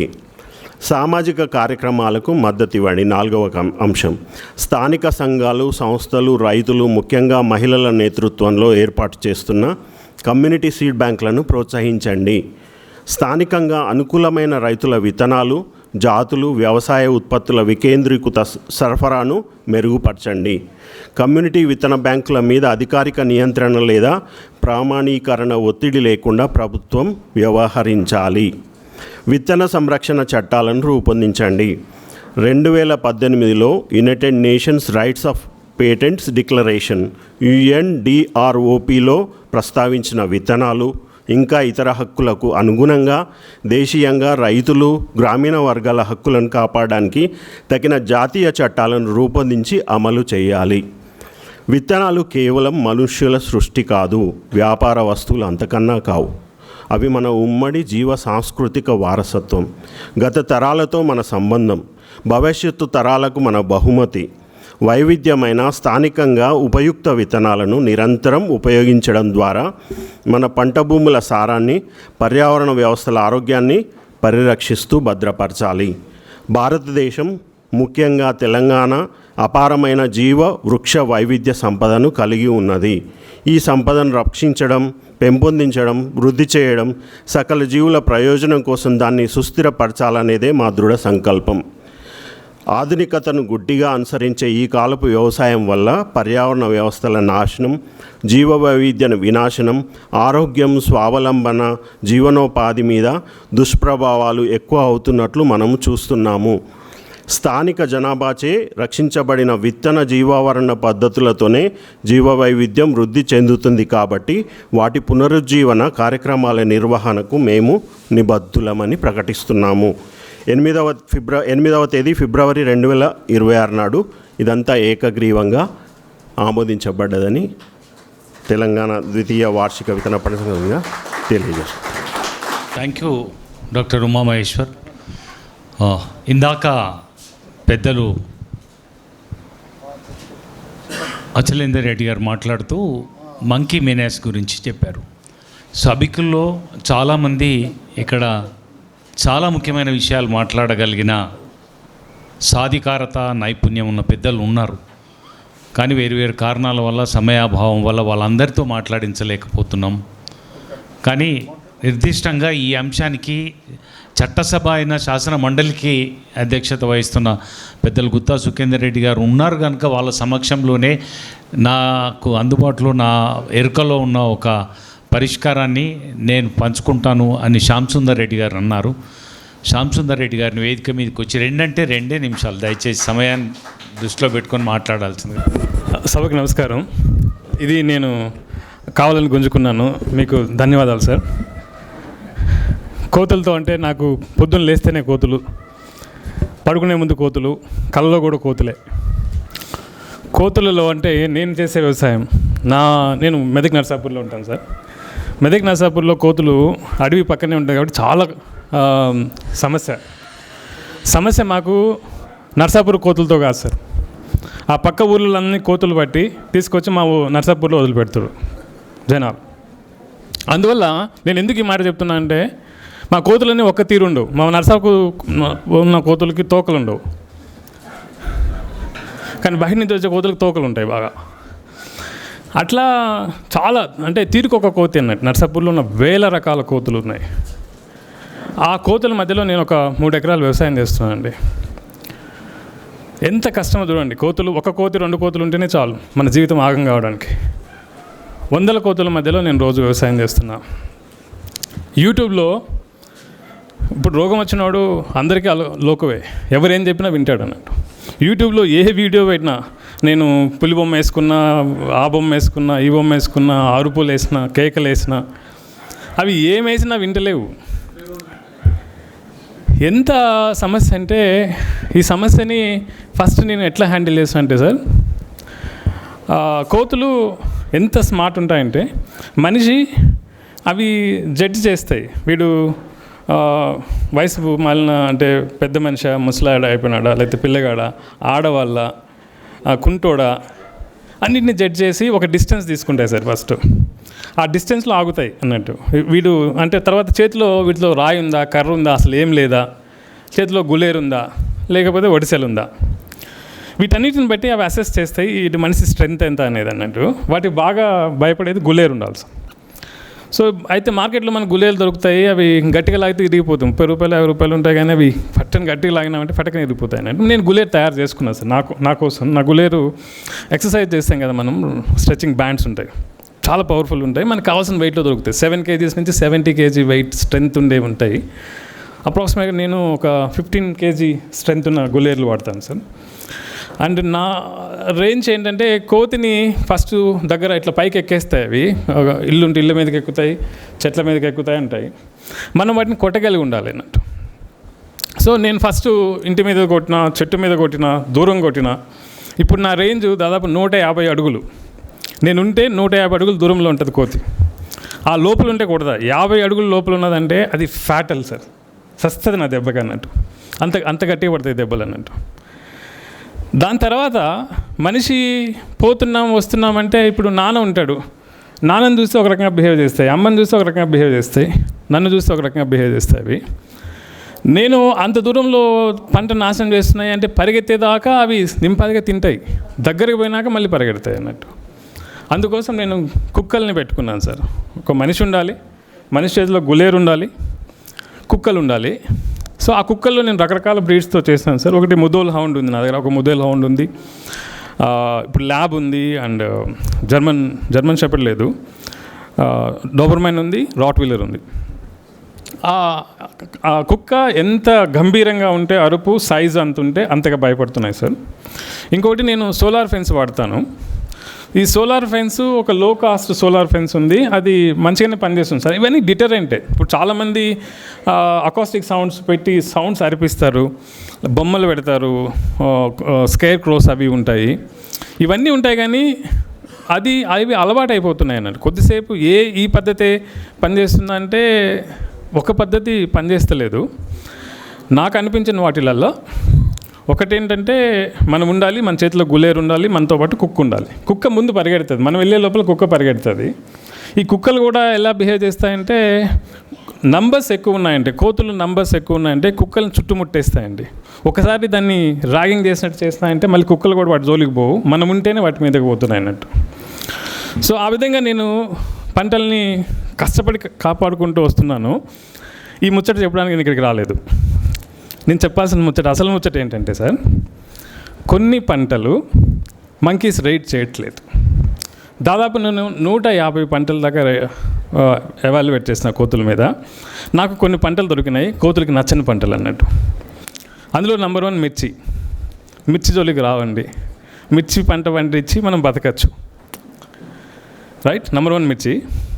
తర్వాత పసుపు జోలికి రావట్లేదు సార్.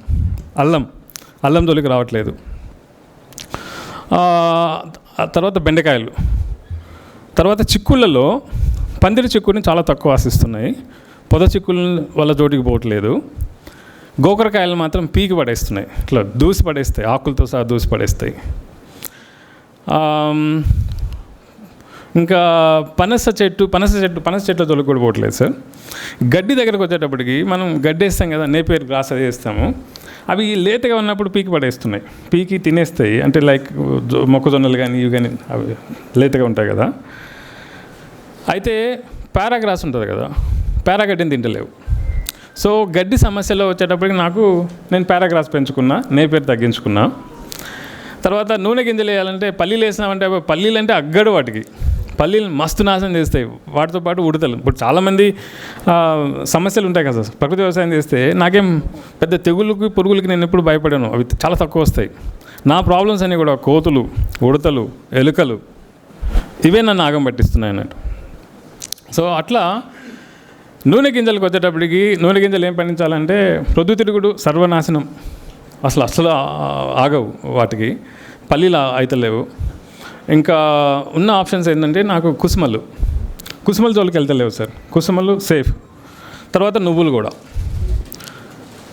సో ఈ విధంగా ఇప్పుడు నాకు చాలా కాన్ఫిడెన్స్ వచ్చింది సార్. ఇంకొకటి నిమ్మని టచ్ చేయవండి, బత్తాయి టచ్ చేయవు. ఏ సిట్రస్ ఫ్రూట్నైనా కూడా, అంటే నిమ్మనైతే అబ్జల్యూట్లీ సేఫ్, బత్తాయి అయితే అప్పుడప్పుడు టెస్ట్ బైట్స్ జరుగుతున్నాయి, కొత్త వస్తే టెస్ట్ బైట్స్ అవుతాయి అన్నట్టు.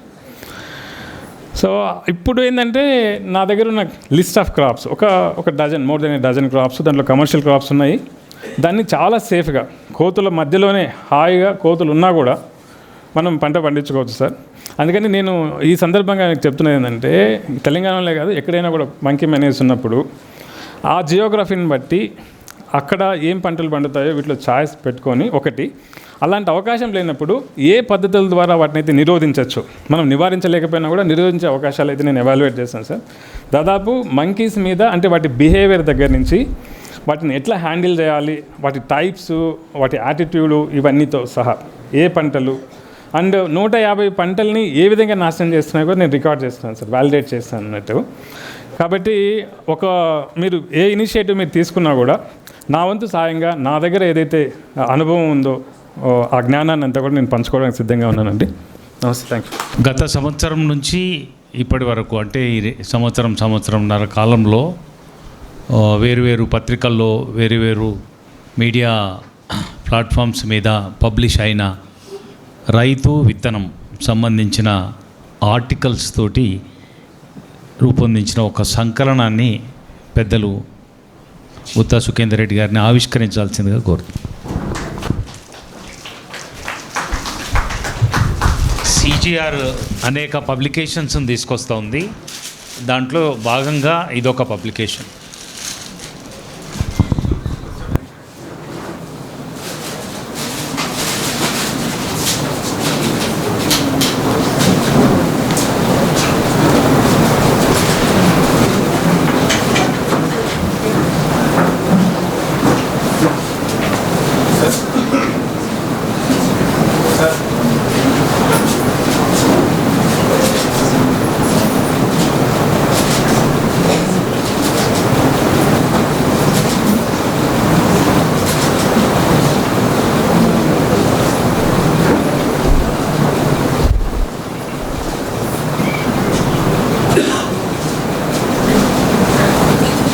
ఈ పుస్తకంలో దొంతి నరసింహారెడ్డి గారి వ్యాసాలతో పాటు నావి కూడా కొన్ని వ్యాసాలు ఉన్నాయి.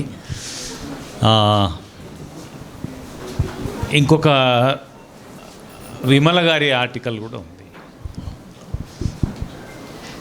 పెద్దలు సుదీర్ఘమైన రాజకీయ అనుభవం ఉండడమే కాక, నేను జర్నలిజంకి వచ్చిన కొత్తలో, అంటే ఒక 35 సంవత్సరాల క్రితం,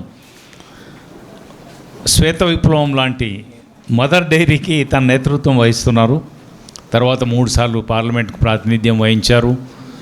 వీటన్నిటికీ మించి స్వయంగా తాను వ్యవసాయం పైన మక్కువ గల రైతు పెద్దలు గుత్తా సుఖేందర్ రెడ్డి గారిని మాట్లాడాల్సిందిగా కోరుతాను. కౌన్సిల్ ఫర్ గ్రీన్ రెవల్యూషన్ నేతృత్వంలో 2వ వార్షిక విత్తన పండుగ కార్యక్రమం సభాధ్యక్షులు మిత్రులు దిలీప్ రెడ్డి గారు, అదేవిధంగా అచలేందర్ రెడ్డి గారు, దిలీప్ రెడ్డి గారు, సిఎస్ రెడ్డి గారు, చింతల వెంకటరెడ్డి గారు, నంద్యాల నరసింహారెడ్డి గారు, అదేవిధంగా ప్రధానంగా కౌన్సిల్ ఫర్ గ్రీన్ రెవల్యూషన్ అధ్యక్షురాలు లీలా లక్ష్మారెడ్డి గారు, దొంతి నరసింహారెడ్డి గారు, వేదిక మీద ఉన్నటువంటి పెద్దలు, ఈ కార్యక్రమంలో పాల్పంచుకుంటున్నటువంటి రైతు సోదరులకు అందరికీ కూడా నా హృదయపూర్వకమైన నమస్కారాలు. అప్పుడప్పుడు ఎక్కడో ఏ కార్యక్రమాలలో వెంకటరెడ్డి గారు కలుస్తారు. మేము కలిసినప్పుడల్లా చర్చించేది వ్యవసాయం మీదనే.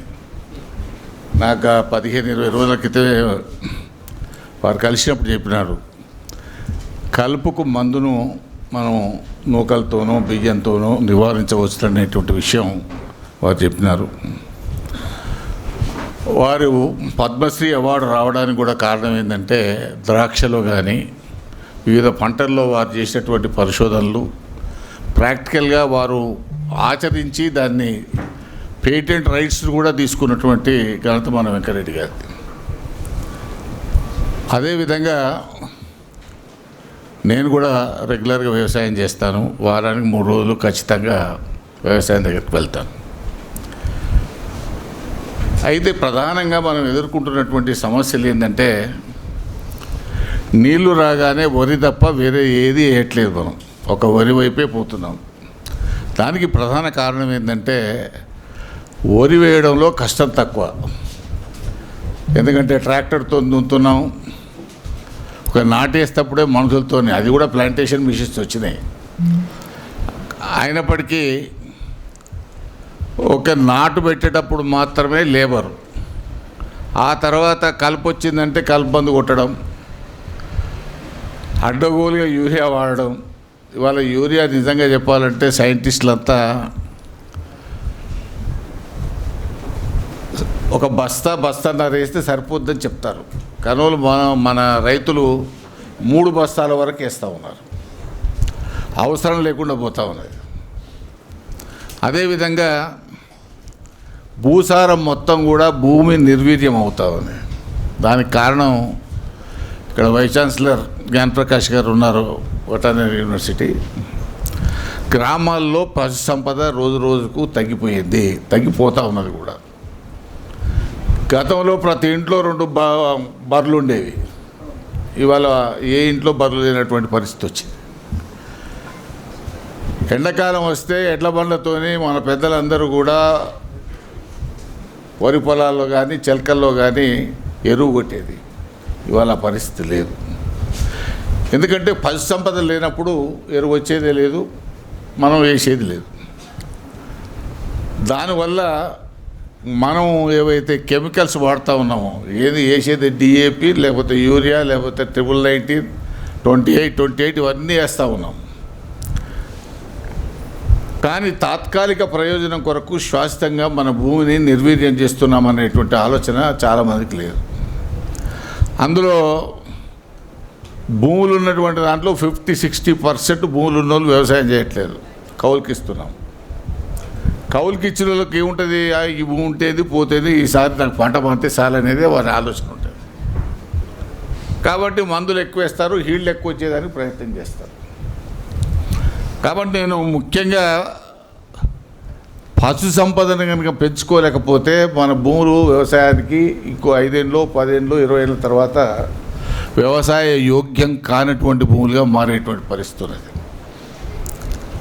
అందులో భాగంగానే గతంలో మేము చిన్నగా ఉన్నప్పుడు మనంతా మైలసన్నలు లేకపోతే సామ మసూరి లేకపోతే రకరకాలైనటువంటి ఓల్డ్ విత్తనాలను మనం వాడేది. ఇప్పుడంతా హైబ్రిడ్ విత్తనాల వల్ల ఏంటంటే హీల్డ్ ఎక్కువ వస్తుంది అనేటువంటి ఒక ఆలోచన, దానివల్ల మార్కెటింగ్ కూడా ఉంటుంది అనేటువంటి ఒక ఆలోచన, దానివైపు మనం ప్రయాణం చేస్తూ ఉన్నాం. అదేవిధంగా కూరగాయల్లో కూడా, కూరగాయలు మనం గతంలో ప్రతి ఇంటి దగ్గర వాళ్ళ ఇంటి పేరట్లో ఖచ్చితంగా ఆనకాయ చెట్టు లేకపోతే చిక్కుడుకాయలు కాకరకాయను ఇవన్నీ కూడా పండించుకునేది. ఇప్పుడు ఏ ఇంటికి వాళ్ళ దగ్గర కూరగాయలు అనేది అందరూ మార్కెట్కి పోవాల్సిందే. ఊర్లలో కూడా ఈ పరిస్థితి వచ్చింది. ఎప్పుడైతే ఈ పరిస్థితి వచ్చిందో మనం ఎక్కడికి వెళ్ళో హైదరాబాద్కు రోజు 100 కొద్ది ట్రక్కుల కొద్ది కూరగాయలు ఇతర రాష్ట్రాల నుంచి వస్తాయి. అదేవిధంగా మనమేమో పండించినప్పుడు ధర రాదు, ధర ఉన్నప్పుడు పండదు. వీటిని కూడా మనం ఎదుర్కొంటా ఉన్నాం. కాబట్టి వీటన్నింటిని దృష్టిలో పెట్టుకున్నప్పుడు మనం ప్రధానంగా పశు సంపదను పెంచుకోవాల్సినటువంటి అవసరం ఉన్నది. రెండోది భూసారాన్ని రక్షించుకోవాల్సినటువంటి అవసరం ఉన్నది. పాత పద్ధతుల్లో ఉన్నటువంటి విత్తనాలను సంరక్షించుకోవాల్సినటువంటి అవసరం ఉన్నది. వాటిలోనే ఏ రకంగా చేస్తే మనం హీల్డ్ని ఎక్కువ చేయవచ్చు అనేటువంటి ఆలోచన చేయాల్సినటువంటి అవసరం. అదేవిధంగా ఇవాళ మన ముందు ప్రధానమైనటువంటి సమస్యలు ఏంటంటే, ఎవరైతే ప్రభుత్వం ఉంటుంది దాని మీద ఇంతకుముందు మిత్రులు కూడా చెప్పినారు, కాబట్టి ఆ వైపు మనం ప్రయాణం చేస్తూ ఉన్నాం. కానీ వచ్చే 2-3 సంవత్సరాల తర్వాత ఇప్పటికే తెలంగాణ నెంబర్ 1 వరి ధాన్యం పండించడంలో అది దేశంలో. పంజాబ్ను కూడా మనం క్రాస్ అయినాం. భవిష్యత్తులో ప్రభుత్వాలు కనుక వరిని కొనలేని పరిస్థితి వస్తే అప్పుడు రైతులు చాలా ఇబ్బందులు ఎదుర్కోవాల్సినటువంటి అవసరం ఉంటుంది. ఎందుకంటే తెలంగాణలో పండించిన ప్రతి గింజను మనం కొంటున్నాం, ప్రభుత్వం కొంటుంది. పక్క రాష్ట్రమైనటువంటి ఆంధ్రాలో మొత్తం అట్లా కొనట్లేదు.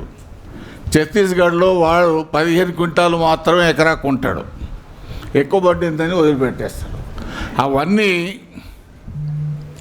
ఖమ్మం నుంచో లేకపోతే మన బార్డర్స్ నుంచి మొత్తం తెలంగాణకు వస్తామని వాడు 2360 రూపాయలు ఎంఎస్పి ఉంటే 1600-1700 రూపాయలకే క్వింటాల్కి మనకు డెలివరీ ఇచ్చిపోతా ఉన్నాడు. అంత వ్యత్యాసం ఉంది. అంటే ఛత్తీస్గఢ్కి వెళ్ళి వాటి ఇక్కడికి ట్రాన్స్పోర్ట్ చేసి 1500-1600కి ఇస్తా ఉన్నాడంటే అక్కడ రైతు ఎంత కమ్ముకుంటున్నాడో మనం ఒకసారి ఆలోచన చేయాల్సినటువంటి అవసరం. అందుకని అప్పుడప్పుడు మేము నల్గొండ జిల్లా కాబట్టి నల్గొండ జిల్లాలో ఎక్కువ రైస్ మిల్స్ ఉంటాయి. ఇతర రాష్ట్రాల నుంచి బార్డర్ జిల్లా కాబట్టి బాగా ఈ ప్యాడీ వస్తుంది.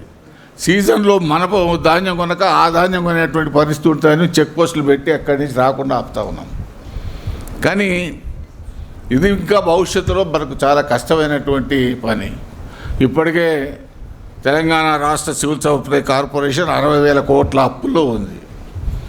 అయినా అప్పులు తెస్తూ ఉన్నారు, మన దగ్గర రైతుల దగ్గర కొంటూ ఉన్నారు. అది ఎన్ని రోజులు కొనగలుగుతారు? తర్వాత చాలామంది మిల్లర్లు మన కష్టం మిల్లింగ్ కోరు తీసుకొని మన ధాన్యాన్ని నమ్ముకొని లక్షల రూపాయలు, కోట్ల రూపాయలు ఇంకా బాకీలు పెట్టేటువంటి సందర్భం కూడా ఉంది. ఇవన్నీ ప్రధానమైనటువంటి సమస్యలు మన ముందు ఉన్నాయి. వీటన్నిటిని ఫేస్ చేసుకుంటూ పోవాలన్నప్పుడు రైతుల్లో కూడా అవగాహన రావాల్సినటువంటి అవసరం ఉంది. మనం కూడా ఆల్టర్నేటివ్ పంటల కొరకు పోవాల్సినటువంటి అవసరం ఉన్నది. అదేవిధంగా మిత్రులు ఇంతకుముందే శ్యామ్ సుందర్ రెడ్డి గారు చెప్పినారు, అత్తిలేందర్ రెడ్డి గారు చెప్పినారు కోతల విషయం. శాసనసభలో శాసన మండలిలో ప్రతి సమావేశాల్లో ఎవరో సభ్యులు లేవనెత్తా ఉంటాడు. దానికి ప్రభుత్వం అటవీ శాఖ మంత్రి గారు ఏం చెప్తారంటే కోతులను పట్టుకుంటున్నాం, స్టెరిలైజ్ చేస్తూ ఉన్నాం. అంటే ఆ స్టెరిలైజేషన్ సెంటర్ నిర్మల్లో ఉంది. ఈ కోతులను తీసుకొని నిర్మల్కి ఎప్పుడు పోవాలి? ఇవన్నీ ప్రాక్టికల్గా సాధ్యమయ్యేది కాదు. మనమేమో కోతిని చంపాలంటే భయపడతాం, కానీ వాటి వల్ల తీవ్రమైనటువంటి నష్టం రైతులకు జరుగుతూ ఉంది. నాకు చిట్యాల దగ్గర ఒక 4 ఎకరాల్లో మ్యాంగో గార్డెన్, దాంట్లో పనిచేసేవాడు కూరగాయలు పెట్టారంటే వచ్చి కూతురు ఏడికాడికి పీకేసిపోతా ఉంది. నేను పోయినసారి హెయిర్గాని తీసుకొని పోయినాను, దీన్ని ఇట్లనే భయపెడతావు ఏంటని అంటే చెప్తా ఉన్నాను.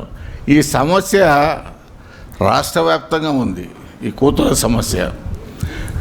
కానీ మీరు చెప్పినటువంటి సొల్యూషన్స్ నిజంగా అక్కడ నుండి వ్యవసాయం చేసేవాడికి సాధ్యమైంది తప్ప ఈ ఆబ్సెంటీ ల్యాండ్ లార్డ్స్తో కాదు. ఎవరికో మనం పోయి చెప్తే వాడు మనం ఉన్నంతసేపు చేస్తారు, తర్వాత పోయి ఇట్లా వండుకుంటే అయిపోతుంది. దీనికి అసలు సిసలైనటువంటి సమాధానం కనుక్కోవాల్సినటువంటి అవసరం ఉంది. కోతులను ఏ విధంగా మనం పారదూరాలి? ఈ స్టెరిలైజేషను ఎక్కడో ఒక దగ్గర సెంటర్ పెడితే సరిపోయేది కాదు. కాబట్టి ఎందుకు ఇవి వస్తున్నాయి అనే దాని మీద కూడా ప్రభుత్వాలు ఆలోచన చేస్తే ఏంటంటే అడవులు కొట్టేస్తున్నాం, అడవుల్లో ఉండేటువంటి పండ్లు పొలాలు తినేవి గతంలో, ఇవి అక్కడ ఏమి లేవు కాబట్టి వస్తున్నాయి. ఇవి ఒకటే కాదు, ఇప్పుడు ఆఖరికి సింహాలు, చిరుతపులు, పులులు కూడా గ్రామాల వైపు వచ్చేటువంటి పరిస్థితి వచ్చింది. పర్యావరణాన్ని మనం ఎంత ఇబ్బంది పెడతా ఉన్నామో అంత ఇబ్బంది ఈ జీవజాతులు మనల్ని కూడా ఇబ్బంది పెడతా ఉంటాయి. దాంట్లో ఎలాంటి అనుమానం లేదు, విన్నారా? కాబట్టి వీటన్నిటిని దృష్టిలో పెట్టుకున్నప్పుడు మరి 16 సంవత్సరాలుగా కౌన్సిల్ ఫర్ గ్రీన్ రెవల్యూషన్ పర్యావరణం మీద, హరితహారం మీద చాలా కాన్సన్ట్రేషన్ చేసి లక్షల కొద్ది చెట్లు నాటించేటువంటి కార్యక్రమం. ఆ తర్వాత ఇవాళ పాత పద్ధతిలో విత్తనాలను పోషించుకోవాల్సినటువంటి అవసరం ఉందని నేను ఈ మధ్యకాలంలో రాజస్థాన్ 2-3 రాష్ట్రాలకు వెళ్ళినప్పుడు మన దగ్గర గొట్టెలని పండేది వెనకట. గొట్టెలు అంటే రెడ్ రైస్. అక్కడ మన బాస్మతి కంటే ఎక్కువ ప్రియారిటీ గొట్టె రైస్కు. వాడికి ఇంతే పెడతాడు రెడ్ రైస్ అది. అంటే అటువంటి విత్తనాలకు ఇప్పటికీ కొన్ని ప్రాంతాల్లో బాగా డిమాండ్ ఉన్నదనేటువంటి విషయాన్ని కూడా నేను ఈ సందర్భంగా మనవి చేస్తా ఉన్నా. ఆరోగ్యరీత్యా, మన అవసరాల రీత్యా, మన భూముల యొక్క సాంద్రతను రక్షించుకునేటువంటి విషయంలో ఈ పాత విత్తనాలు చాలా అవసరం.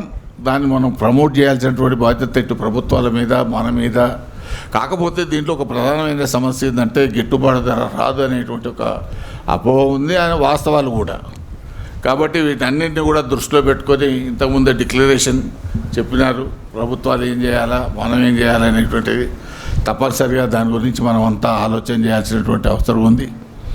ఎందుకంటే థియరీ ఈజీ, ప్రాక్టికల్గా చాలా ఇబ్బందులు ఉంటాయి. అమలు చేయడంలో చాలా కష్టమైనటువంటి ఇబ్బందులు ఉంటాయి. అదేవిధంగా మరి కౌన్సిలర్ గీజ్ రెవల్యూషన్ మరి 16 సంవత్సరాలుగా వివిధ కార్యక్రమాల్లో పర్యావరణాన్ని రక్షించడానికి, దాంతోపాటు పాత విత్తనాలను కాపాడుకోవడానికి, రైతులను చైతన్యవంతులుగా చేయడానికి ఈ చేస్తున్నటువంటి ఈ కృషికి నేను లీలా లక్ష్మారెడ్డి గారికి, దిలీప్ రెడ్డి గారికి, దొంతి నరసింహారెడ్డి గారికి, ఈరోజు పాల్గొన్నటువంటి పెద్దలందరికీ కూడా నేను ప్రత్యేకంగా ధన్యవాదాలు తెలియజేస్తూ, ఇలాంటి కార్యక్రమాలను మనం ప్రమోట్ చేసే విషయంలో ఇంకా కూడా ప్రజల్లో చైతన్యం రావాల్సినటువంటి అవసరం ఉంది. చాలామందికి ఏంటంటే ఏదేవుతుంది పెద్ద సీరియస్గా తీసుకోవద్దు దాన్ని, కానీ ధన వరకు వచ్చినప్పుడు తెలుస్తుంది ఎవరికైనా. ఇంతకుముందు చెప్పినారు క్యాన్సర్ విపరీతంగా పెరిగిపోతుంది అని, వాస్తవమే అది. దానికి కూడా మన ఆహార పద్ధతులే ప్రధానమైనటువంటి కారణమని శాస్త్రజ్ఞులు చెప్తా ఉన్నారు. కాబట్టి అన్ని విషయాలను దృష్టిలో పెట్టుకొని పర్యావరణాన్ని రక్షించుకోవడం, మన పాత పద్ధతుల్లో సంరక్షించుకోవడం కూడా మంచిదని చెప్పి ఈ సందర్భంగా మనవి చేస్తూ, మరి ప్రత్యేకంగా ఈ నిర్వాహకులకు నేను ప్రత్యేక ధన్యవాదాలు తెలియజేస్తూ సెలవు తీసుకుంటా ఉన్నాను. Jai Hind, Jai Telangana. Thank you sir. మీ విస్తృతమైన అనుభవం, సూక్ష్మమైన పరిశీలనలతోటి చాలా వాస్తవికమైన విషయాలను వెల్లడించడమే కాక మమ్మల్ని ప్రోత్సహిస్తూ ఇంకా విస్తృతంగా ఇటువంటి కార్యక్రమాలు చేపట్టాలని చెప్పినందుకు ధన్యవాదాలు చెప్తూ మేము దాన్ని కొనసాగిస్తాం.